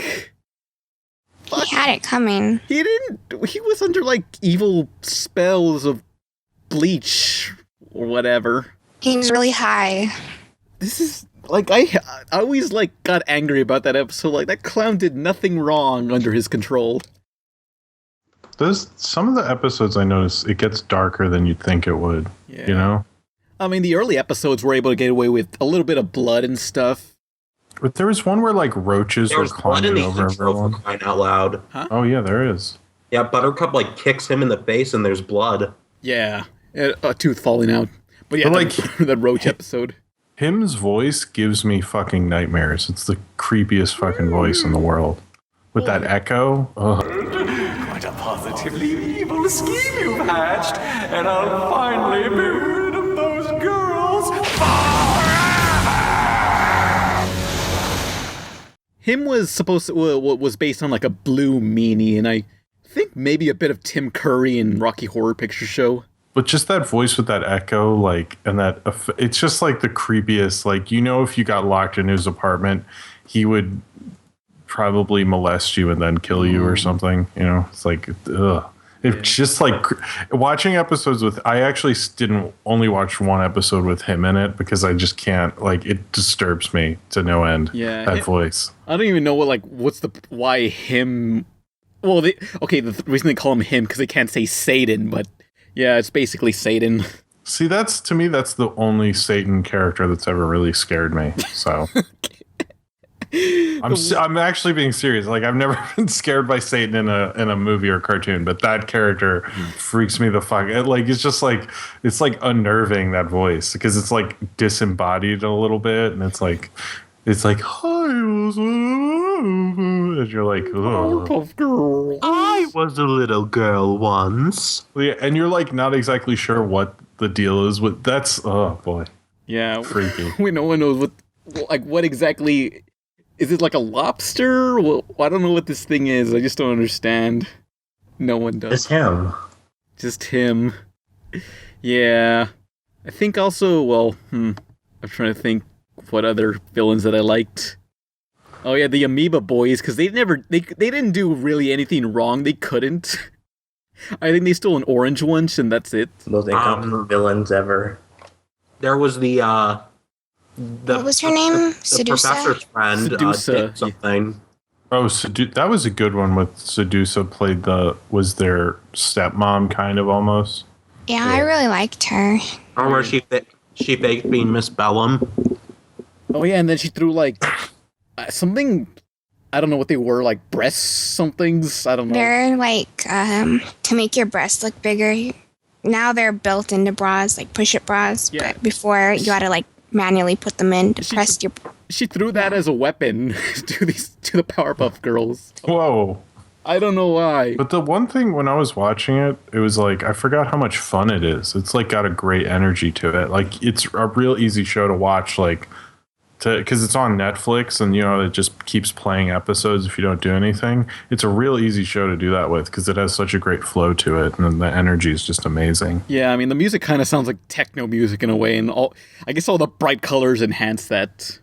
Yeah, well, I mean, it's like you had Gendy and Craig McCracken. You had such a great team on that show. It kind of reminds me of early Simpsons, where you're like, to get this team together now would cost so much money because they're all so big. But at the time, it was like they're all young and upstarts, and you know.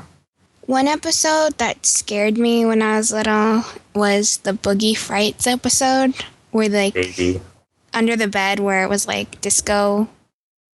Do you remember that? Yeah. Boogeyman. That was a great episode. They copied Star Wars at the end. Yeah, they pretty much had a disco ball acting as the Death Star. Oh, that's fun. Because was that a Gendy one? Because since he went and did Clone Wars later. Possibly. Yeah. It's an earlier episode, I know. Oh yeah, they had their sister in the episode. Well, they grew another sister, and she was like Bunny, and she was like this. Me and Jim were talking about that. She was this giant, deformed. It's a right term. me and Jim agreed that he looked. He was probably the Blossom, and then I said I was Bunny. Wait, is that even a... Never mind. I think I should cut that out. Oh. Well, you said it again, so... Isn't that something horrible? Because I'm trying to think. Well, she wasn't, you know... Oh, well. I didn't know potato, so... Oh, that's horrible. But yeah, but they kill her off. It's over. Thank God. Obviously, they weren't going to keep her around, because then they'd have to change the intro, and that'd be weird. Yeah.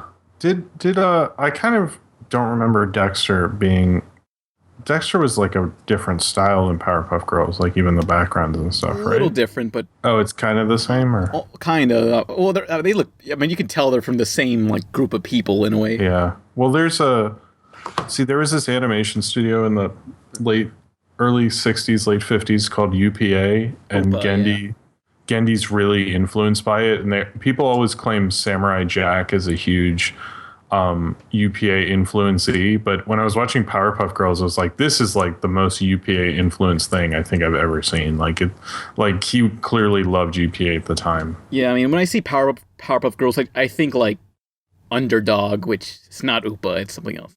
It's Barbera, I think. UPA has a lot of stuff on YouTube, but they put out a really good DVD set like a couple years ago. Didn't DreamWorks buy UPA? I think they did, but it was after it was recently. It was like after the box set stuff came out. Like, because Turner Classic Movies restored all of it. Because for years, it was like a weird, like real jorky, deep cut animation thing to even know. Because you couldn't get, like, you could see Gerald McBoing Boing. That was about it. So, but Gerald McBoing Boing is a really good short if you can find it. No one remembers that. No, I know, no one does. But they're big. I think I remember the Knock Force episode where you're talking about Upa. Hey, does everyone remember UPA? Well, no. Oh, you don't? No, I don't. Well, and nobody does. No, lots of people do. Like who? Animators? They're not important. Come to Animation Block Party. Oh, yeah, we did. Yeah, that was like a big, because I was super into it, and we talk about it a lot. But it was like, because even I thought that in Inside Out, was there Joy? Joy looks like Gerald McBoing Boing a lot. Like, it's so, and Pete Docter's a huge UPA fan. Why do you call it UPA? I don't know, I heard UPA somewhere. Oh, no, it's like, I think it stands for like United Picture Association or something. It stands for something. Mm-hmm. But it's they'd made Mr. Magoo is probably their most famous thing, but they did a lot of really good shorts. But most like Rudy Toot Toot and stuff, but they're all on YouTube. But if you watch UPA and then watch Powerpuff Girls, you'll be like, oh wow, there's like a distinct connection. Yeah. But it kind of led to more economical animation and kind of led to Hanna-Barbera, which used it for less artistic means. UPA did it for like, it was a style choice, and then Hanna-Barbera went, wait, you could save a lot of fucking money this way. Yeah, because at the time in the 90s, like everyone had like more organic looking cartoons, but Cartoon Network started doing the UPA thing, and everything had thicker outlines, more geometric, flatter shapes. Yeah. Yeah, then all because they were corporate fucking shills. No. Did they do the same thing that I noticed that the episodes of Powerpuff Girls, you have 2 episodes in one thing on Netflix, but I think if you watch regular show, it's only the single like 12-minute ones. Did they air Powerpuff Girls as a half hour each? Half hours, yeah. They didn't do the cut up thing that they do with regular show on Adventure Time now. I mean, Adventure Time started doing the 15-minute episodes per week. Before that, it was always 30 minutes an episode. Yeah, because then it becomes that weird thing where each 30-minute chunk could have 2 different ones than before. So it feels like you're not watching the same episode that you've watched before, which is a creepy. Sesame Street used to do that a lot. Yeah. That's a Sesame Street idea. I mean, I always prefer, like, I like it. I prefer it now that Cartoon Network is doing that, where it's like 15 minutes instead of 30 minutes. That way they can spread the episodes out longer, and then there's less hiatus time. Yeah, like Steven Universe. But on sorry. Did anyone see Steven Bong? No, I don't watch shit. Oh, I only watched. I watched it. I need to watch. I've only watched the first ones. Yeah, I like Angry Pearl. I want Pearl to beat me up. Okay. Yeah.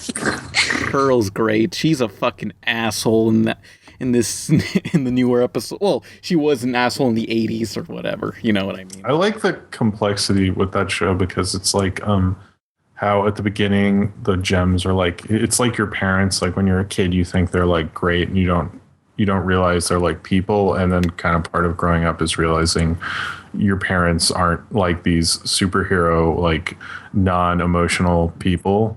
And I think that's kind of what I feel like the show's been doing. Like at the beginning, they're not as complex, and as the show's gone on, he's learned more about them. Anyway, that's just what. Sorry, Steven just learns more about them and realizes, oh man, Pearl's a racist. I can't believe this. It's kind of like the more you know your parents, the more you realize they did kill that person. What? I don't know what that's about. What? Nothing. Cut that out. Oh no! Like Jim, do you have something you need to talk about? Listen, I don't know anything about a murder in Ocean City, Maryland in 1985. That's all I'm going to say. The Gems give Steven a ride, and then Pearl's just like pointing out homeless people on the street and saying, "You better stay in school, or that's going to be you, Steven." Wait, did that happen? No, but you know, that happens to me all the time with my parents. Jesus. Shut up, never mind. This is the dark emotional pizza party podcast. I don't know what's going on anymore. Yeah. Powerpuff Girls. I call it Powerpuff Hurls. No, you don't. It just the one thing that ever. It's funny because when they grow up, they're going to have a bad case of bulimia. Ha! Oh, that's not funny. Yeah. All right, that was a good one. It's just it is weird when you watch it because I feel like the public perception of it was like this bright, girly, fun show. And when I was watching, I was like, did these people just not watch the show? Because I feel like it's a really well animated, really tight.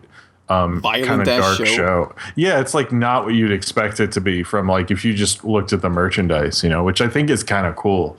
I mean, that was like the appeal. Like it just seems like a kid, a bit like a girl show, but then they just throw in all this violence in here. It's like, yeah, just to please both audiences. I think that's probably why it did, because it's not thinking about it. You know, now if you did it, you'd have the creators doing interviews and they'd be like, well, we didn't want to do this like a girl show or a guy show. They just kind of did what they wanted to do. Yeah. And it was like more organic that way. Craig McCracken said in an interview saying like, yeah, we just did whatever we thought was funny. That was it. Yeah. You can tell that they just went for stories that they wanted. Because there's sometimes like, I was like, wow, they really went pretty far in some of these episodes, but like clearly Cartoon Network not stopping them. I guess they didn't have a lot of executive oversight then, which is a good thing. Yeah, because like the later episodes of Powerpuff Girls were a lot tamer. They weren't as violent and didn't have as much blood.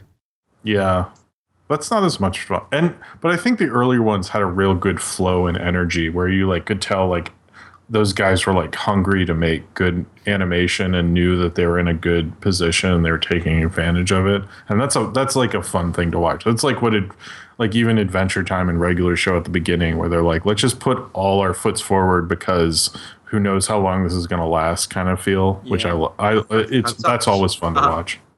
What? I said now Adventure Time sucks. Oh. Well, it's like when a show gets more popular, like almost universally it gets worse because it's harder because they're trying to be more conservative and they're letting more celebrity guests on, and it's just like it's harder to keep a lot of that stuff going. Like, you know, most shows get bad after a certain point because they've just gone on too long.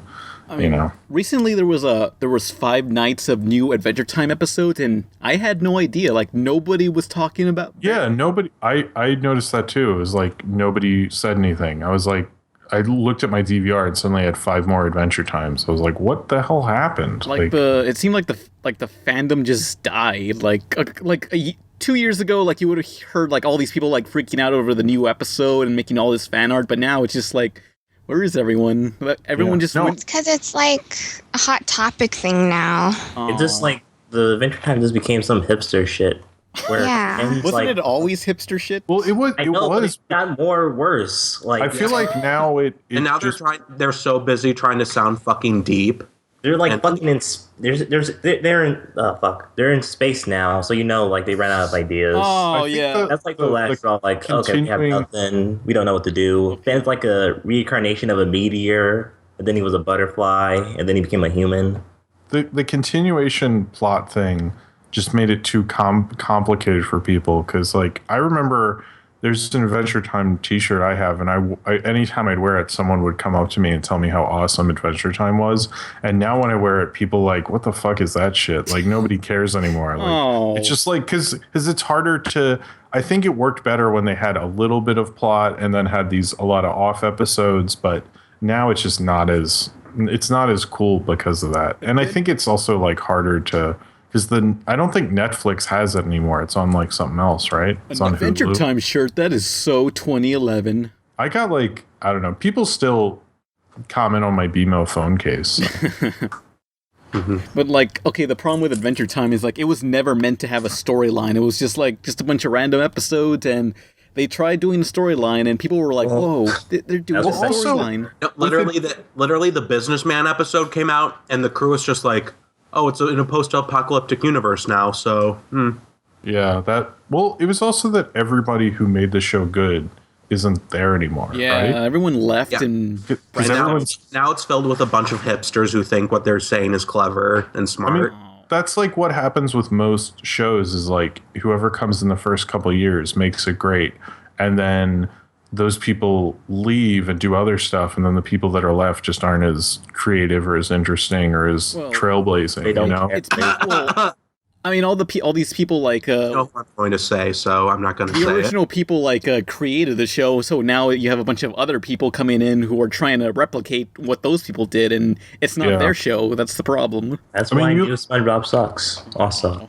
you need to find. I think the thing with the show is you need to find someone who's really going to be able to take it in a good and new direction, not someone who's just like treading water. And that's kind of what the executives always try to do with shows. So it's like it's kind of hard to keep it going that way, you know, or just end it when everybody's bailing ship, you know, just go, let's cut it up. But at this point, I don't think Adventure Time's ever ending. I mean, they're going to make a movie.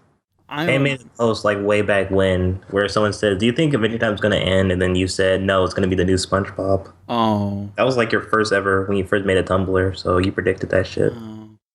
It was the hit new show at the time because before that, I think it was I don't know what it was before that. That was I feel like popular. Regular show has been aging pretty well. I mean, not every episode is a classic, but it just hasn't dipped. I don't think it hit the highs of quality that Adventure Time did, but it hasn't dipped that far either. Regular show is something that like it does the same, like it kind of has a repetitive, like a formulaic style, but like sometimes it'll surprise you with a really, really good episode. Or that one app recently with the ducks, I think that shocked everybody. Nobody saw anime episode, Brilliant Century Ducks. That was a good episode. Yeah.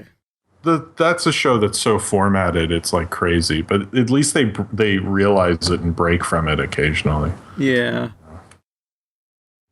Anyway, Powerpuff Girls. Powerpuff Girls, yeah. It was awful. Pendleton Ward, if you're listening to this, we're sorry. Please be on our podcast. Pendleton Ward, why I feel like he left Adventure Time because he realized it was starting to suck, and he was like, "Oh no." Oh well, he said he was tired because it was a lot of pressure to work on this, but I think he's more excited to work on the video games, maybe. Because there's a new one coming out. It's going to be a 3D point-and-click adventure game, I think. I don't know.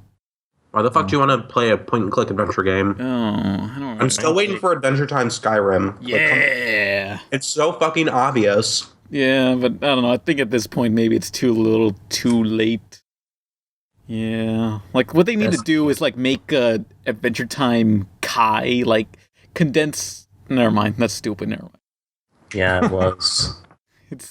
it's broke. Like the plot lines are broken. It's just like, hey, here's something, and we're done with that. Next plot line. Oh, and also Jake is a forehead abomination demon spawn, and Finn is a fucking cosmic entity that was reincarnated several times. That's what I said. I don't even know anymore. He was a meteorite, and then he transformed into a butterfly. Wrong. Oh, okay. I can't tell if that's actually a joke or not. No, that's literally what happened. It's true. He's a fucking cosmic entity from a comet. Yeah. It's not Jake the dog and Finn the human anymore, which was the fucking whole point of the show. It was like a simple concept, like a boy and his dog stretched to magical proportions, but now he's not a boy and now he's not a dog, so... Oh man, I need to catch up with this show. They're all hipsters. No, you don't. It's fucking They're gonna terrible. go to the Starbucks. I remember when everyone was doing like the Adventure Time art style, like everyone was doing their comics in that style of noodle arms and stuff, and now everyone's stopped doing that. Yeah, they have. Yeah. That's good. Now they moved on to like shitty anime. Oh. Yeah. Shitty anime will always be here forever and always. All the classics like Sword Art and Death Gun. Death Gun. Death Gun. Death Gun. Death Gun. That's the cat dog. Death Gun.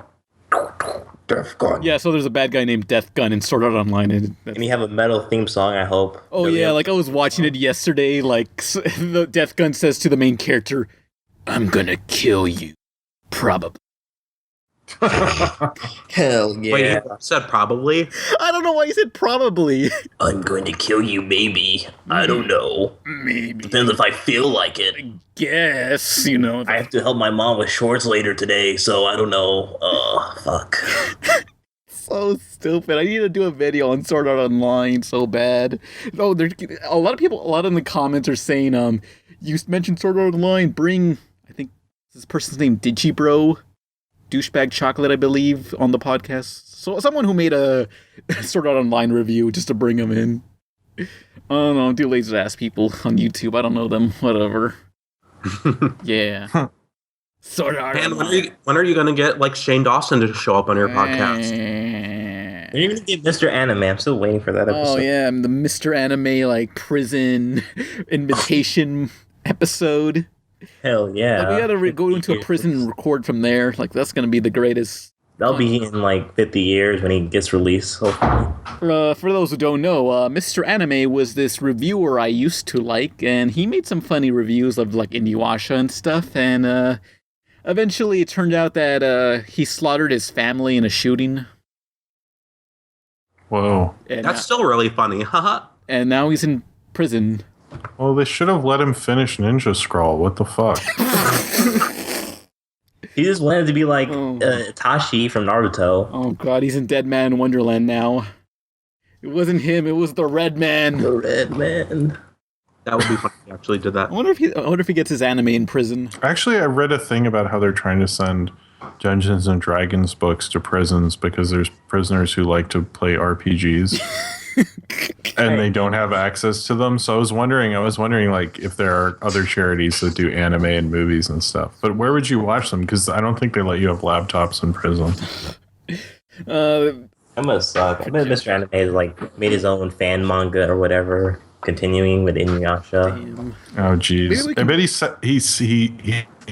sends it out to other prisoners and they're totally into it. They're like, when's the next part gonna come out? No, I bet the prisoners go up to him and said, "So what happened on the next episode of Dragon Ball? Tell us."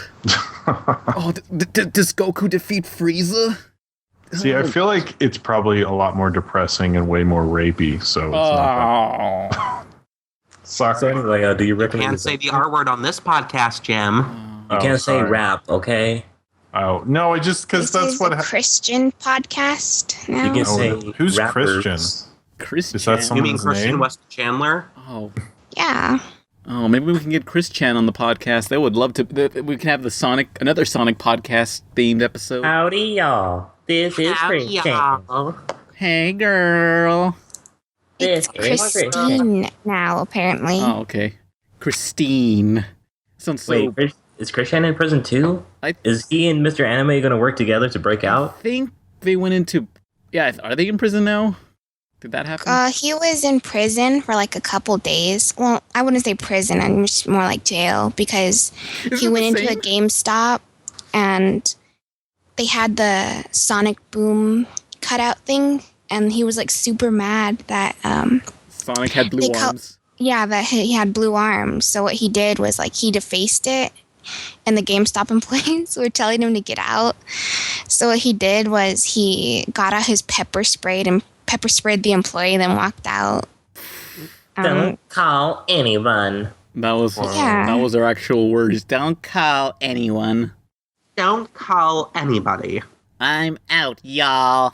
Fuckers. He recently had a court date like a week and a half ago, I believe. Yep. See you. I'm surprised you know this much about the court case. Damn.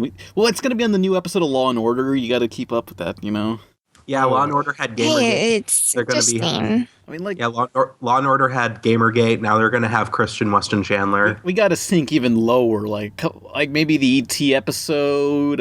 Even the official Sonic Twitter was making fun of him recently. Oh, ouch. Yeah, somebody was like, "Are you going to include Sonichu in the new Sonic Boom game?" And they're like, "Yeah, but only if Sonichu has blue arms and has 3 scarves." Oh, like that's the worst. Like when you're being like, when the fucking creator destroys you like that. Like Christian worships these people, and now they're making fun of them. No, he's been pissed with them. Oh. Like he's really fucking angry about the blue arms thing. I mean, that's what sent him to jail for like a few days because of Sonic's arms. Good luck with that in prison. Christian is really interesting. We can talk about it. Can you imagine? Like, We should just have a Chris Chan themed podcast. Oh no, that's like I don't want to talk about Christian. I feel bad for them. Can you imagine, like, he's in jail and someone's like, "So what are you in for?" And he has to answer that question. Jesus. Oh. And then they go to the showers and he drops the soap. Oh. Mr. Well, after that, his arms were blue. So. Oh man, like Oh, this is gonna be like I don't know, like the Sinister Six. Like he meets Mr. Anime in prison, and they arrange a breakout, and they assemble all like the internet's greatest assholes online. Mr. Anime and Christian escape from Guantanamo Bay. Like you got Christian, Mr. Anime, Chad Warburton, or who was that guy who talked about the Wii and saying, "Man, PS3 gonna be fucking tits, yo." Oh yeah, Chad Wood. Oh, someone should make fan fiction of this. I fucking love Chad Wood, dude. He's awesome. Sinister I don't shit. give a fuck. Don't shave fly. Nostalgia Critic can be the Joker in that Sinister Six movie. Oh, great. So anyway, Aqua Teen Hunger Force. The funny thing about Aqua Teen is they never are teens. Yeah. Like, Meat was like 38. Did you know that Ted Turner said that if they don't go into Carl's pool in every episode, he'd cancel it? Yeah. That's pretty crazy. Same with like in Powerpuff Girls, if they don't say topic in the Powerpuff Girls. Do you think Christian like wants revenge from Sega after they dissed him on Twitter? I don't think he even knows. Time to go to town. There was this one time when this cartoon industry person got mad at me on Twitter, and I felt so bad. Good. Okay, you mean Gem and the Gem and the Forces of Evil creator? What? Wait, that happened recently? That's like you just mixed like 5 different shows together.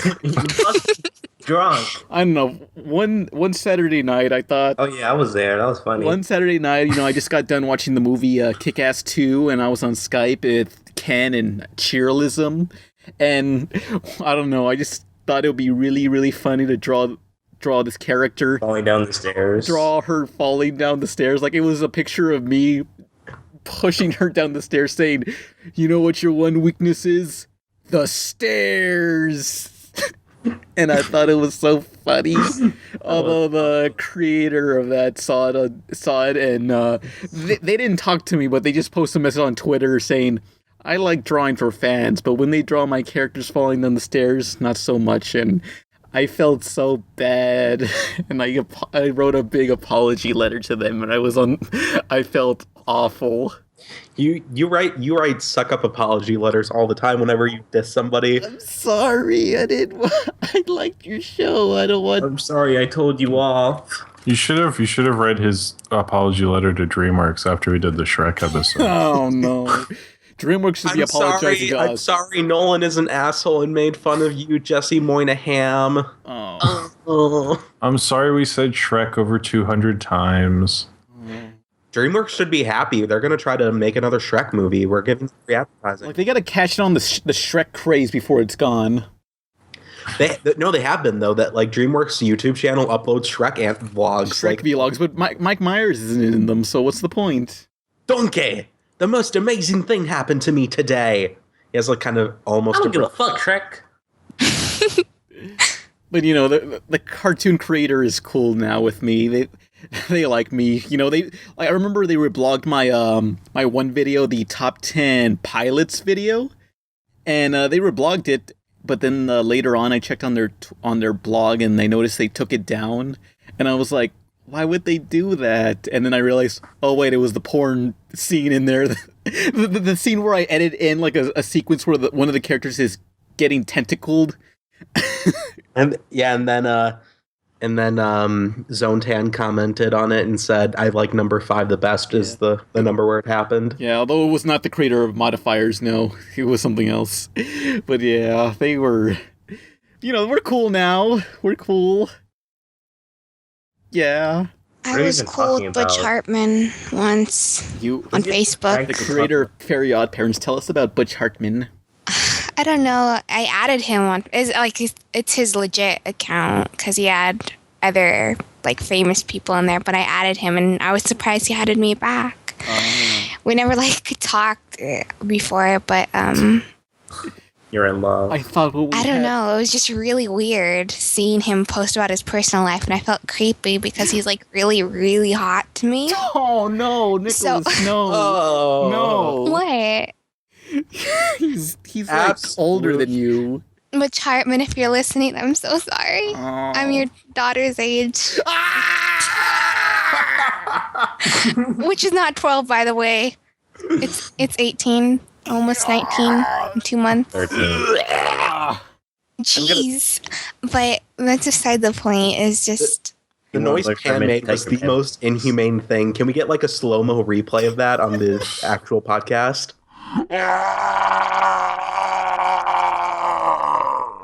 Well, maybe like when you and that guy get married, you can be like a good stepmom to his daughter because you're the same age. Butch Hartman has a Christian family. He's married. He's loyal to his wife. They make cartoons together. I don't know what they do. He needs to sin every once in a while. No. Wait, what was he tweeting about his personal life? It was Facebook. I don't know. It's just I felt really like uncomfortable and creepy. Like he posted a picture of him and his daughter, who's a cheerleader. Like, because then it really hit me. Like, oh, this isn't like for the fans. This is like for his friends and coworkers. And you like broke into his like personal life. Like I didn't mean to. I mean, it was just there on my news feed. And damn, you know more about Butch Hartman here than anyone. He keeps posting his social security number. It's weird. You could probably like. How can I not steal it? Like maybe he'll have a house party and you'll get the invite to his house party and we can crash it and like, hey, anyone remember Crash Nebula? Eh? It'd be like you gave yourself away. Get out. Oh man, I just want to talk about the failed pilot of Crash Nebula. Or you could slowly become his friend and then eventually be like, hey, just hang out with my friends in this Skype call. We just call it the Pizza Party Podcast, but it doesn't go anywhere. Don't Google it. Yeah. It's too late. I don't remember exactly what happened either. You guys got into a fight? No. But I think either I got a new Facebook account and just never added him back, or I deleted him. Oh, you deleted him? That's damn. No. That's no. Wow. Wow, that's cold. Now you'll never get to go to his house party. Yeah. He was going to have never get to go to his house. Yeah, he was going to have Kid and Play there. He was going to Oh man, I can't believe you beat me to the house party joke. I'm too young to be knowing what these movies are. I was about to say he was gonna have a house party where you watch House Party. If no one's done that, then what's the point of human existence? If no one's been like, we're gonna have a house party where we play all the house parties. We're gonna have an ironic 80s party. Yeah. We're gonna also have we also archived the Big Fat Awesome House Party Flash game. Oh man, we're gonna be playing that on the big screen. Yeah, the Flash game of Foster's Home for Imaginary Friends. Oh, Powerpuff Girls, that's a thing. Oh yeah, Aqua Teen Hunger Force. Yeah, Frylock is my favorite character. Well, at least did anyone see the Powerpuff Girls movie when it was in theaters? I didn't, but I have a great story. Go on. So when I was Nolan's probably listening to this, like, I can't believe you're telling this. But when I was in high school, right near the lockers, they had a poster for the Powerpuff Girls movie, and it stayed there for like a year, like after it was even on video. I would have stolen that. What? I would have stolen that. I don't know what happened poster, but I remember keep looking at it. I was like, I should see that, and I never did. True story. And then they put up the poster for Clock Stoppers, directed by Jonathan Frakes of Star Trek Next Generation fame. Clock Stoppers is so early 2000s, it hurts. Well, it was early 2000s. I know, so. but if your soundtrack has Blink 182 and Smash Mouth, it's the early 2000s. My life is exciting. I got a rocking job. Junior Associate Meeker speaking. Got the club scene going on. The love and respect of my friends. Zach, what we gonna do next? That's funny, Zach. That's real funny. Okay, there are a few glitches. But my friend Zach, ever since he found this whacked out watch, that's all he's been talking about. Whoa. What's the big deal about that? Who do I have to get one of those watches? Huh? Can Meeker get a watch? Clock Stoppers, rated PG, in theaters March 29th. Wait, what? Really? That's what all the movies I used to make would have those two in the soundtrack because I wanted it to be universal. And I really? Then I put some Sugar Ray in there. No, I made that. I don't know. I thought you made like short films in like high school or whatever. I'd do all the small things, and then Walking on the Sun would come on, and then Fly by Sugar Ray. It was crazy, guys. Yeah. You don't even... I've been meaning to make a video on Clock Stoppers just for how 2000s it is, and it's an old Nickelodeon movie where they stop time, but it came out like a little after The Matrix came out, so it was just nothing but them abusing the bullet time effect. I mean, it literally stopped time in all of pop culture. It was just everyone went and saw it. No, because it fucking bombed. Nobody saw it. It did bomb pretty bad. Yeah, we need to do a podcast on early 2000s kids movies because I want to talk about like Catch That Kid and Snow Day and Big Cody Fat Lies. Wanks. Yeah, Agent Cody Banks. wanking it off. That was just like an era of like really awkward kid movies, and that's gone now, and I miss it. Yeah, like they don't do live action kids movies anymore. It's just all animation now. Yeah, they usually just go to straight to video or whatever because it's cheaper. Yeah, or they star Fred, who's 74, I think. He's like, hey kids, who wants to hang out with Fred? Oh. Like I was on like we can have Frankie Muniz on the podcast because I saw on his Twitter like it says, for business inquiries, email this, and like maybe we can like get him on the podcast. Frankie Muniz. Well, you know what? I would really like to talk about Agent Cody Banks too, because that's where the franchise really took off. Yeah. Fuck. Oh my god, I was at school, like at my grade school, and I was trying to invite kids to my birthday party for fucking Agent, and my mom wanted to take all of them to see Agent Cody Banks too. And this one of the friends I was inviting, his brother was like, Nolan, please, you have to invite me. I need to see Agent Cody Banks too. It's like, he was like going on, and he sounded so desperate and like, I don't really know you, I'm sorry. And he's like, Nolan, please, I'll totally be your friend, please. I need to see the next installment. Come on. Yeah, he was so upset when I said no. But did that movie had Hilary Duff in it? No, that's the first one. That's Amanda Bynes, that's bothered me as a kid, and that keeps bothering me when they don't bring back the love interest. Oh, they didn't bring back Hilary Duff. What was she doing? Well, it's supposed to be like a James Bond thing, so it's like he has a new love interest. A new. Yeah, I think his love interest girl. in the second one was the big black guy. Oh, that's right. I remember that. Oh no, but I remember Big Fat Liar with where they had to steal. Well, so who was that actor who stole his idea? Paul Giamatti? Paul Giamatti stole Frankie Muniz's ideas, and then he had to get revenge on him because that guy was an asshole. Like, I don't know. I hate any movie that has a character that steals someone else's ideas. I hate. Yeah, you mean like the Walt Disney story? Yeah. Uh-oh, yeah. Sorry. What happened with that? No, it's sorry. I was just because the iWorks thing. Who pulled the Stan Lee? Oh, actually, you know who did that hardcore was Bob Kane, who did Batman. Uh-huh. There's like whole eras of Batman that just say like drawn by Bob Kane, and it was like always somebody else, but there's certain comics nobody's even sure who drew them. I've heard DC's like reprinting some of them with the correct illustrator, but like there's tons of like the guy who really created most of the stuff with Batman like kind of died penniless. Oh. Whereas Bob Kane was like, yeah, Bob Kane is like, the more you read about Bob Kane, the more of a piece of shit he was. Like Stan Lee was at least gave people credit and paid people and stuff like that. Like Bob Kane just didn't give a shit. He was like, I did everything. I'm Bob Kane. So, true story. Bob Kane's a dick. Damn. Yeah, Powerpuff Girls is great. Yeah. Yeah. We shouldn't just have topics anymore. We always get on topic. Yeah, we're not good at topics. We need the topic to keep us talking about something until we trail off. That way, we have somewhere to go. I feel like that's our thing, because most podcasts that trail off and talk about that time they went to the quad or something, and it gets really boring, whereas we're talking about other topics that are still animation, but are not real, except for like Agent Cody Banks talk. Or the early 2000s. But yeah, so yeah, did anyone care when Powerpuff Girls changed their art styles near the end of the series? I didn't like it. All I know is I only watched the last episode, and the last episode fucking sucked. Powerpuff Girls Rule was... Oh, that was like an anniversary special.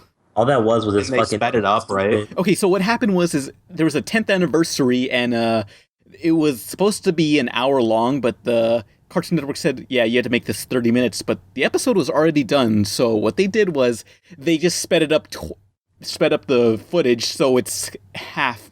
It's cut in half, and that's why the pacing is so horrible in that episode. That's what? Well, I guess they needed to play, what was that video game show? They were like... Level Up. Yeah, they were like, well, we got a new Level Up, and people can't live without that bullshit. I don't know. When was that 10th anniversary? When did the Dramatic Chipmunk become popular? 2000? It was 2007. Yeah, 2007. That's when it premiered. Because I remember they did a Dramatic Chipmunk reference in that Powerpuff Girls special, and I remember by the time it aired, it was like, oh, they're doing that? Really? Oh. Yeah. Exactly. Is there will Cartoon Network ever release a version of it just being an hour or whatever? Just put it in Windows Movie Maker and slow it down. That was a pretty good insult to the Powerpuff Girls 10-year anniversary. Yeah. Yeah, it seems like they kind of just don't give a shit. Yeah. Yeah. Oh, and it seems like Cartoon Network is all about money. You guys think about that sometimes? Oh, and I don't think they care about the fans or... You know what? Maybe one day they'll level up and realize that they need to... Sorry.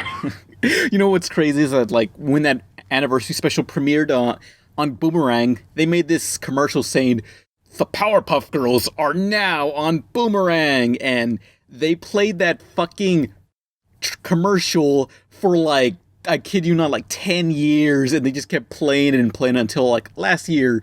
Because Boomerang is just a channel they just basically abandoned. It's just reruns the same bumpers and same... Yeah, they really don't care about Boomerang should be like the Turner Classic Movies for cartoons, but they treat it like shit. Yeah. It's they need to really do a good job with Boomerang. Yeah. It could be really cool. I'm watching Boomerang now, and it's they don't have classic cartoons anymore. They have Gumball and Teen Titans Go reruns. Yeah, why Gumball doesn't need to be on Boomerang?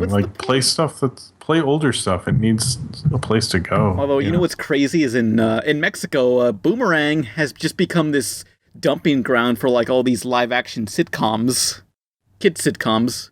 What? Yeah, that's weird. That's what they play in Mexico. I remember watching it. It's is this the same Boomerang, or is this related Cartoon Network at all? Man, I remember when kids sitcoms were new and Saved by the Bell was the first one. And look at what Saved by the Bell has wrought onto us all. Jesse.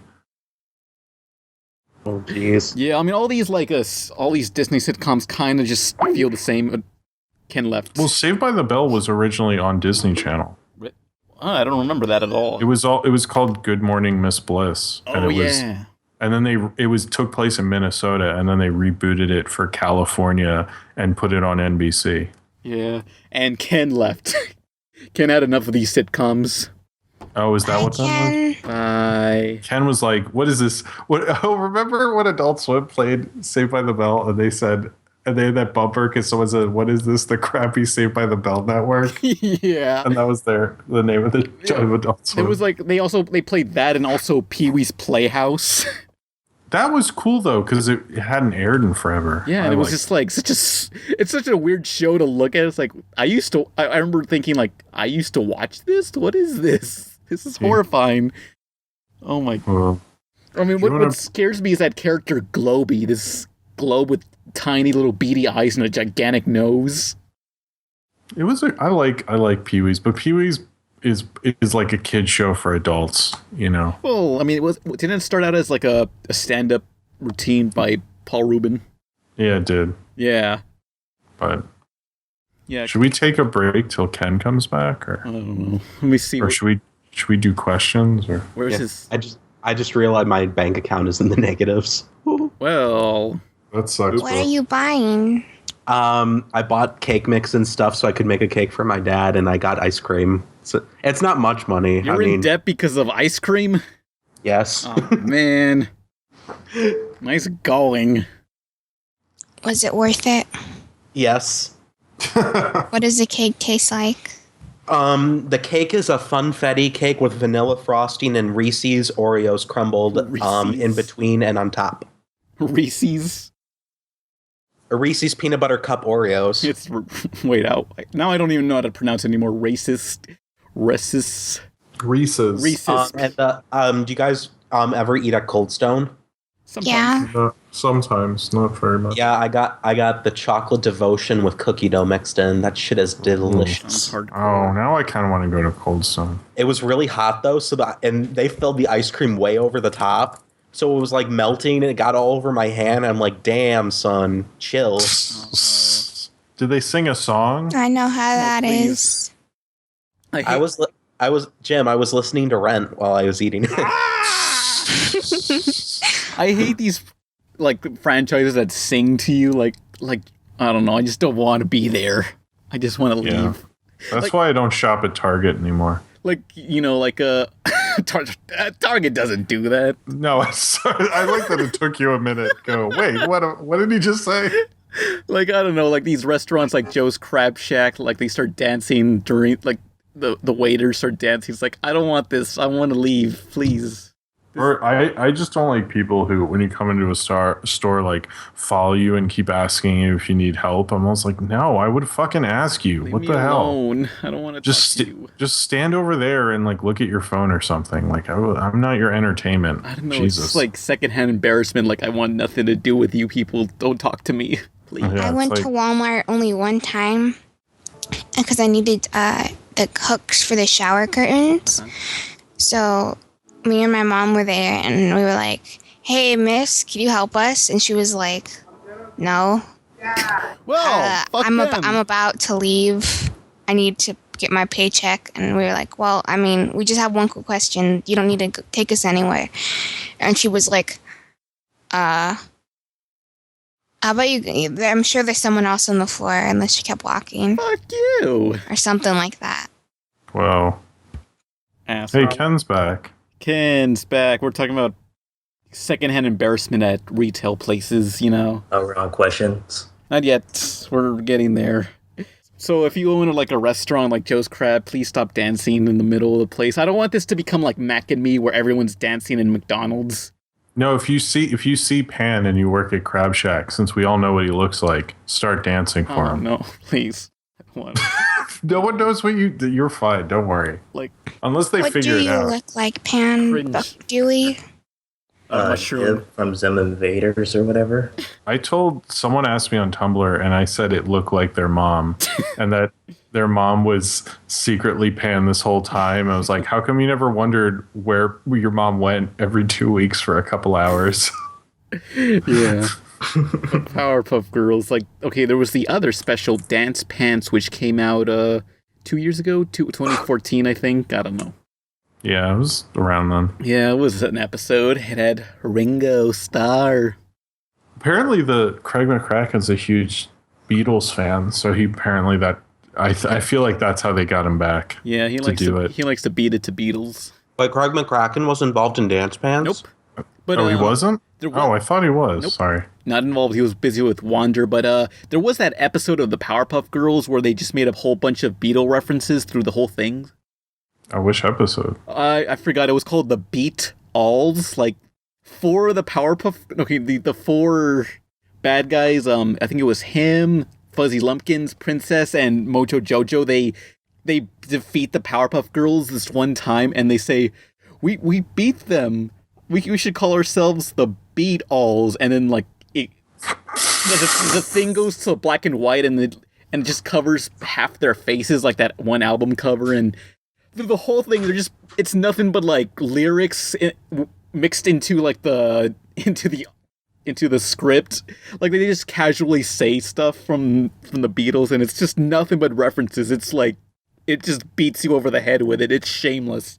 It beat all's the reference. Ha ha ha ha ha. What about the band episode, See Me, Feel Me, Know Me? I feel like that was like a musical inspired by the Beatles. Oh yeah, well that was banned because it was either because it had like an anti-communism versus capitalism message, or the seizure. It was the flashing lights, I think. I don't in one think so scene. because like, hang on. Open those fucking ships. Who's opening chips? Okay, that was me. I'm hungry. I don't think it was the flashing lights because I Netflixed one of the DVDs and that episode was still in there with all the flashing colors, so it was most likely the communism capitalism message. Yeah, so it was a musical episode, and they wanted to get Jack Black to play the gnome, but they couldn't. Why not? Jack Black doesn't do anything. Well, this was like 2007 or whatever. I don't know what time. This was like prime Nacho Libre time. Nacho!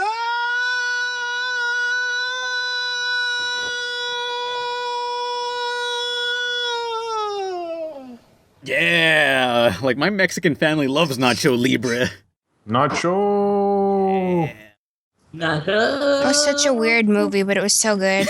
Yeah, I mean, it was actually pretty. All the funny. wrong reasons. I mean, it was by the director of Napoleon Dynamite, so that explains. That was his big follow-up, right? Yeah, his big follow-up. They advertised the hell out of from the director of Napoleon Dynamite. I saw that in a preview screening, and I gave it good scores. I mean, like 2006. I hated Nacho Libre when I saw it. 2006, like everyone was into Napoleon Dynamite, and like there was merchandise everywhere. Everyone had like Vote for Pedro shirts. Yeah.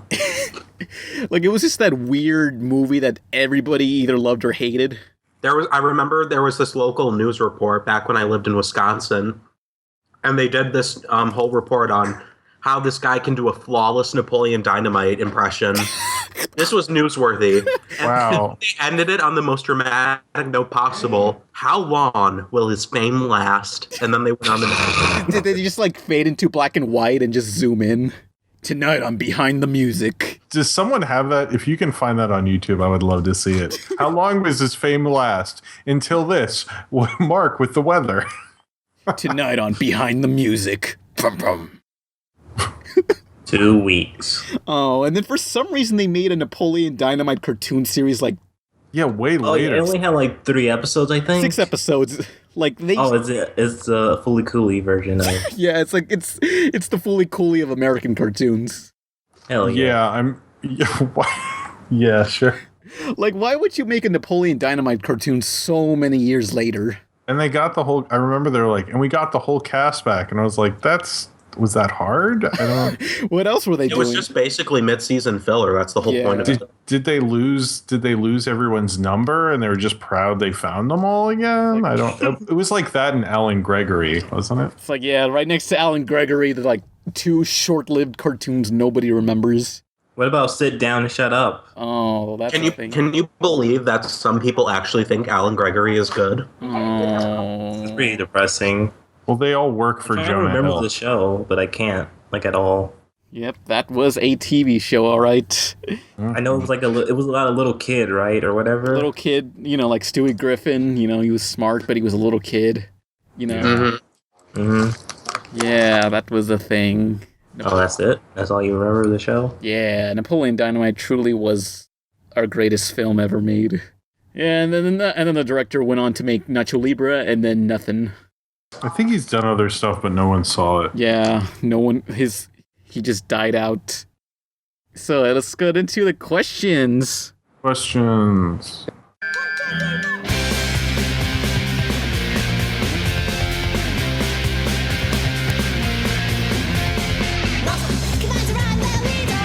She's a giant laughter. She's the toughest fighter. And what's the good thing? Fighting crime, trying to save the world. Here they come just in time. The Powerpuff Girls. Fighting crime, trying to save the world. Here they come just in time. The Powerpuff Girls.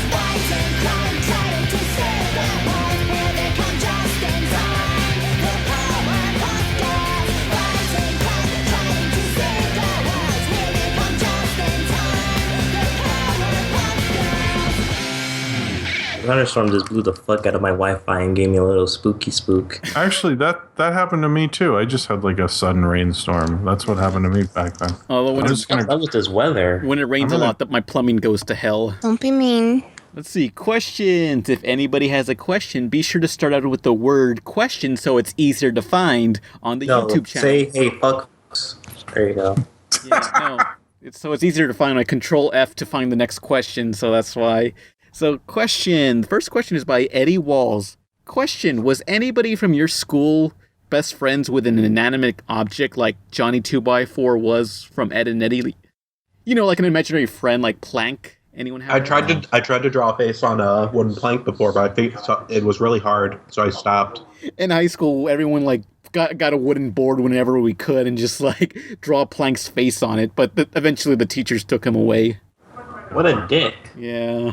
Are you guys hitting each other with them or something? I mean, Plank's now trapped in like some teacher's desk in a drawer for the rest of his life. Mm. Although when I was like 5 years old, no, like, I don't know, 8 or whatever, like I had this rock, I guess like a softball-sized rock, and I drew a face on it with a marker, and I called him Dink, like Mr. Dink from Doug. Although I would carry that around, and the teachers were pissed about that. Why? I think one of my friends took it and had enough of my bullshit, so they took it and they threw it over the fence. You see it just like crumble to pieces. Whoa. No, Dink. Dink. No. Why, Dink? See, the only weird thing I did, well, there are a lot of weird things I did in high school, but the main weird thing I did was I got confirmed with the Universal Life Church as a Reverend, and I kept signing my papers as the Reverend Jim Gisriel, and they said you can't do that unless you have the paperwork to prove it. Which they didn't think when they said that I actually did have the paperwork to prove it. So the next day I came in with my certificate and the paperwork, and they just looked at me and go, well, I guess you can do that. So for about 2 years in high school, I wrote on all my papers, the Rev Jim Gisriel. And then later when I went to a signing for Kevin Smith, I have a comic that signed thanks to the Rev. So that's how far that joke went. So you're technically a reverend now? Yeah, I've been a reverend since 98 or something. Wow. Forgive us of our sins. I don't know what that entails, but you can do that, whatever it does. I mean, I would like fake marry people a lot, but I don't know if like you can marry gay people, dude. Oh, cool. I think I did a couple of those. I don't know. So now people are legally married because of you? I think they are, but I don't know. No one's ever you did it. It's official. I guess I did do it a couple times. It's been a while. Although my sister didn't let me do her wedding. Wow, what's up with that? I still have the certificate somewhere, so I could actually prove that I am. Dang. But then we went a little power crazy with that website and started confirming like my friend's dog and stuff. So it went a little too far. That's all it takes. Just go on a website. Yeah, we were just like, let's confirm the dog, because let's make this an even bigger joke. Sanctity of marriage truly is ruined. And then like right after his house burned down, I never understood what that was about. Oh no. It got struck by lightning a bunch of times. Angry. Whatever. Nice going, you moron. You know the guy who played Jesus in Passion of the Christ got struck by lightning a couple times while making that movie. Mel Gibson. And I was like, if I was playing Jesus and I got struck by lightning once, I would be like, I'm done. I quit. And he kept going. What an idiot. Mel Gibson? Yeah, why would you dedicate yourself to the Passion of the Christ of all movies? Well, I hope he got some like percentage points on that. Are we talking about Mel Gibson or no? No, the guy who played Jesus. Oh, wasn't Mel Gibson Jesus in Passion of the Christ? No, it's Jim Caviezel. And what did Mel Gibson do in that movie? He directed it and wrote it and paid for it. I thought he was Jesus the whole time. No, do you not know what Mel Gibson looks like? I didn't see the movie. I just heard about it, so I assume he was Jesus. No, but Jim Caviezel, while playing Jesus, not joking, he got struck by lightning. Oh. That's a sign, dude. I don't care. You don't play Jesus after that. Damn it. I forgot what other religious movie something similar to that happened, I think. Was that Noah? Maybe they got struck. So. Anyway. Maybe people got struck when making Evan Almighty. They should have. That movie sucked. Look, That was the most expensive comedy of all time. at the time, I think still. I mean, comedies don't usually cost like $200 million. that cost $200 million. I think it definitely cost over $100 million. Did it just? Well, they did built it all the go to boat, Morgan dude. Freeman? What? What Did it just all happened? did it all just go to Morgan Freeman? No, I think it was like they had to build a boat and all that stuff. Well, I hope it was worth it in the end. Did the movie Jeez. flop? They Please had tell me. all that money, it- but they it's- could. They had all that money, but they could not get Jim Carrey back. You know, I was thinking about that the other day. Bruce Almighty's like the last Jim Carrey star vehicle comedy Yeah, that was really big. Like Yes Man and all that stuff didn't really do that well. No one cared about Yes Man. It was like, oh, that's the thing. Or Fun with Dick and Jane, the remake to a movie no one remembers. I'd rather have fun with Dick and Jane. That's funny. Yeah. That's hilarious. Oh man. Just What a listen li- to I love Nicolas this character. His character is so funny. Oh man. Haha, penis. Ha. Okay, that's nice. All right. Yeah. Next question. Next question. Let's see. Opalson J. Question: do you guys like realistic video games like COD or unrealistic indie games like Minecraft? That's like That two. person. That's like two extremes that both kind of suck. Oh, whoa. The Minecraft community's huge. Watch what you say. They're gonna kill you. Oh wow, a bunch of 12-year-olds are You gonna get come beat after me. up I'm so by scared. 5-year-olds. We know how to kill you and make it look like an accident. They're gonna- I can't tell you how many times I've seen a fucking like Nolan.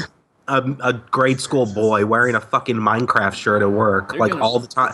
Watch Yeah, out. there's a lot of kids who wear Minecraft shirts. I've noticed that. Don't say anything. They're gonna brick you. Oh, shut up. They're gonna dig a really long hole downward, and then they're just gonna wait for you to walk into that, and then you're gonna lose all your items. I think some realistic games with realistic art styles are good, but also the same goes for like the indie games. So it's like it's all preference. Yeah, I mean, like, although I prefer like when a game tries to be more stylized, like it'll age better because like something like Jet Set Radio ages way better than something that was like praised for being realistic at the time, like GoldenEye, because GoldenEye looks like garbage now visually. And Shenmue. Shenmue, yeah. I haven't played Shenmue, but like the voice acting is terrible and the visuals are just eh. Yeah, I mean these games try to be technologically advanced visually, but the problem with that is like in a few years being technologically advanced means nothing in Yeah. terms of anything. What about American McGee's Alice? That one's like, Stop I making like, up I like videos. the look, but I hear the gameplay is just really bland. well, like, I really like all her dresses and the level designs are interesting. Mm-hmm. Sucker Punch is a good movie. That was the worst thing I've heard ever. Oh. Yeah, but I don't know. Anything with cell shaded, it's great. Wind Waker. Wind Whacker, I call it Wind Whacker. Cell Damage, I think. Cell Damage, yeah, I've been meaning to make a video on Cell Damage. It's like Twisted Metal, but with cartoon characters, and it still does look really good. Yeah. Oh, what do you think, Joe? Yeah. Joe? Who's Joe? I mean, Jim. Whoops. Joe's a friend of ours. Whoopsies. Well, Please follow the Tumblr user Rocket Syrup at rocketsyrup.tumblr.com. I actually don't get when people try to make games look realistic. I think it's cooler when it's like has a good design behind it, you know? I just hate whenever a game tries too hard to be realistic, like in terms of the physics, like Grand Theft Auto 4. Like, just realistic isn't, like, why don't you just, like, what's the point of it? Yeah, like, why not just It's like film technology something? got so good and people like lost the desire to be imaginative and creative and just decided to be more realistic to wow people. Yeah. This just sounds boring to me. I don't know. I mean, it's all in the execution. Like some games That's that try to true. be realistic are still good, but like I think one of the earliest examples was like Out of This World. If anyone remembers that game, it's like I don't know. It kind of plays like the old Prince of Persia, where you're this very awkward, stiff-moving human character, and you have to survive this planet. Well, yeah, I know what you're talking about. Yeah, Out of This World. It was like, it looks like utter shit now. It kind of looks. It's very. I don't know. Pixelated. Yeah. It's whatever. Yeah, cell shading's great. Everyone do cell shading. I'm still waiting Then for I'll that give Sly Cooper Cooper shows. game. Sly Pooper. Classic. Sly Cooper's dead. Shut the fuck up. Just like Sonic. All right. They both found. Any other questions or? Next question, Goof Pilot 117. Question. Are you guys excited for the No. upcoming Deadpool movie? I mean, sorta. Kind of. I I'm not can a see many ways it's going to go right, but I can also see many, many ways it's going to be terrible. Well, it's like I hope Deadpool says memes like you have a grumpy cat thing or. Oh, I'm seeing that now. The best thing to say about Ryan Reynolds is, I heard on this show someone said, "I like Ryan Reynolds, but I don't like Ryan Reynolds movies." Yeah. It's like, name me what is the good Ryan Reynolds movie? Wow, silence. Okay. Hey, remember Green Lantern? I mean, it's like there was that one where he's stuck in the coffin that I didn't see, but like, Oh, yeah. like no one really likes, like, his movies suck. So like, I'm kind of interested that they're doing it, but I'm The a little. proposal had its moments, I guess. That's the. But like, did you guys see the Green Lantern movie? I did. No. I mean, they went through development hell because they spent like so much money on the costume because it was all CG, well, mostly CG, the costume, and the studio was like, wow, this looks like garbage, and they threw an extra like 10 million into the budget, saying, look, you got to make this look better than it does, okay? They just needed a director who like gave a shit about Green Lantern, which they didn't have. Yeah. Well, that's was a just a problem bad because choice. nobody gives a shit about Green Lantern. Well, they need the Green Lantern's just. I don't know. He seems like a cool character, but they just need to get somebody who like actually wants to make it. And it didn't seem like the guy they picked is a good action adventure director, but not a good superhero director. Yeah, I mean, like, the best part of the Green Lantern movie was this one scene where The this ending? guy... Oh. This guy was, like, his head was, like, I don't know, just growing uncontrollably, like his brain. But then he, like, reaches on a table, and on the table, like, he's reaching for something, but on the table you see a Pokemon cartridge for the Game Boy Advance game, and I thought that's the best moment right there. I mean, I saw it in the theater, and this kid kept laughing every time Blake Lively would... Have I told this before? I might have. No. Oh, every time Blake Lively started talking, he just would laugh, like fake laugh. He'd go... Is it that same nerd from the Aqua Teen? No, this kid was funny. Like, everyone was into it because this movie sucked. It was pretty clear. And like, he kept like fake laughing at Blake Lively every time she just opened her mouth, and she was like so awful in the movie. And then eventually he kept doing it, but then he fake laughed too loud and made himself laugh. And then I heard his friend loudly goes, "Oh, you fucked up, dude. You're not going to be able to get it back." And he just fell on the ground laughing to himself. And then he left the theater after that because he knew his joke was over, and he's not going to stick around and watch Green Lantern, of course. And so that's why he showed up, just to laugh at it. Well, it was like, I think it was the weekend, all the public schools, like, it was like the last day, so like all the kids had a lot of energy. But after that guy left, like half the theater left because they're like, well, fuck this, Green Lantern's over if this laughing guy's not there. It's just not the same without him. But I will say he made that movie amazing. Like, that's one of my favorite someone yelling at a movie moments is that kid laughing. It was just hilarious. So what you're saying is, to improve the movie, we need like a single person laugh track. We just need one person fake laughing anytime Blake Lively talks. We can get like what was it, Squall from Final Fantasy, that laugh from Final Fantasy?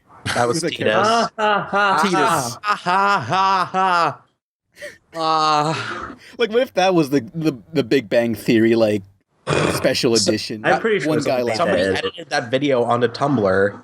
Oh man, someone beat me to the idea. Why do you keep stealing jokes from Tumblr, Pan? I fucking had this idea, and then someone comes along and tells me they did it first.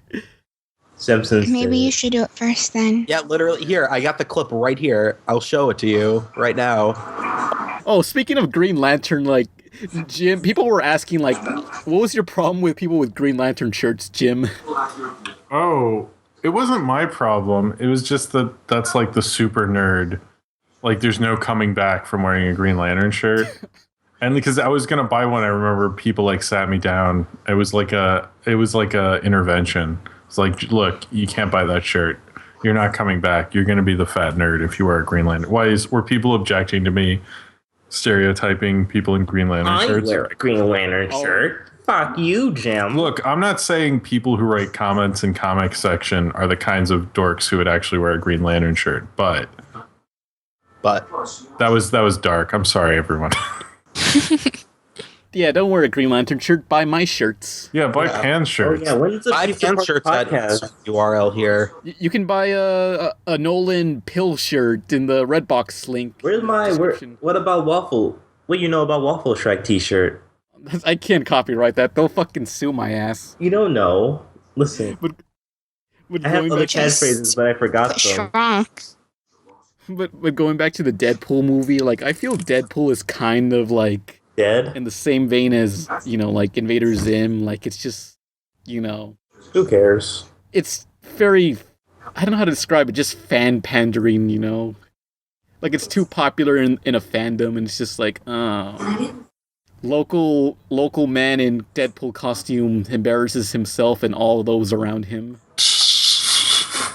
Oh yeah, I remember someone in the comments, like when Nicolas first appeared in the podcast, someone said, "You're annoying," and then but that guy who said Nicolas was annoying had a Deadpool shirt. I mean, had a Deadpool icon, and it was like, No, it was this picture of him wearing a Deadpool jacket, but the one where the hoodie is also like a mask and you zip it all the way up. Oh, Jesus. You just have to ask, do you look at yourself? Blocked. Are you proud of your Deadpool hoodie? Are you? I think he is. He made he made it his icon. Do you go to school and quote all the best Let's Players at school? Is that what you do? Are you? Look at yourself. Fucking shit. You make me sick. You're pathetic. Wow. You make me fucking sick. We're getting dark. On you. I'll spit on you, but I don't want to wait to spit. You're so funny.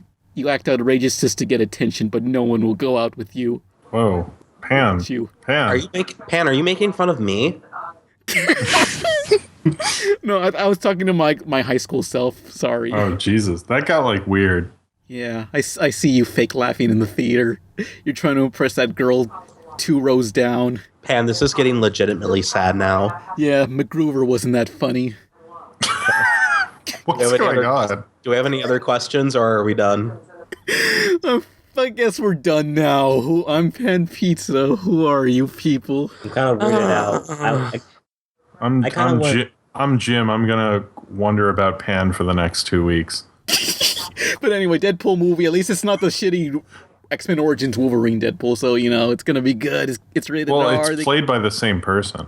I know, but it's not like the one with where they sewed up his mouth and he's 2 claws on each hand from X-Men Origins Wolverine, and it's just what is this? This isn't Deadpool at all. Oh, we'll see. Although the video game 2 X-Men Origins Wolverine was way better.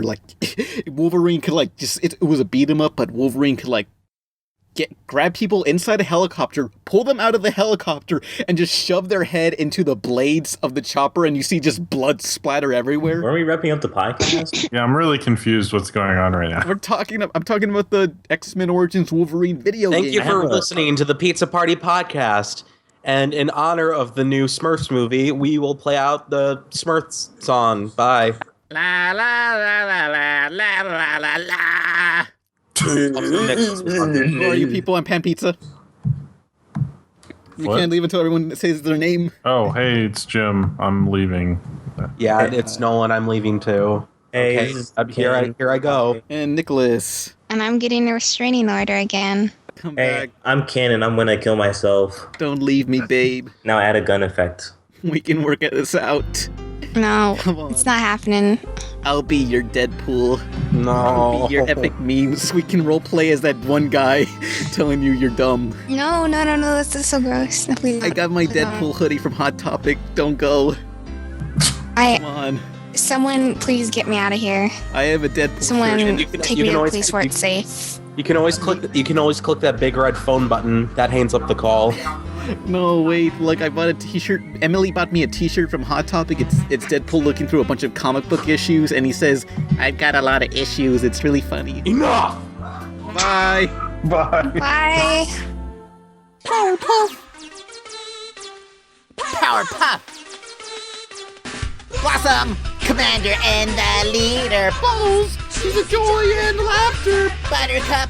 She's the toughest fighter, Powerpuff save the day. Fighting crime, trying to save the world. Here they come just in time. The Powerpuff Girls. Fighting crime, trying to save the world. Here they come just in time. The Powerpuff Girls. Powerpuff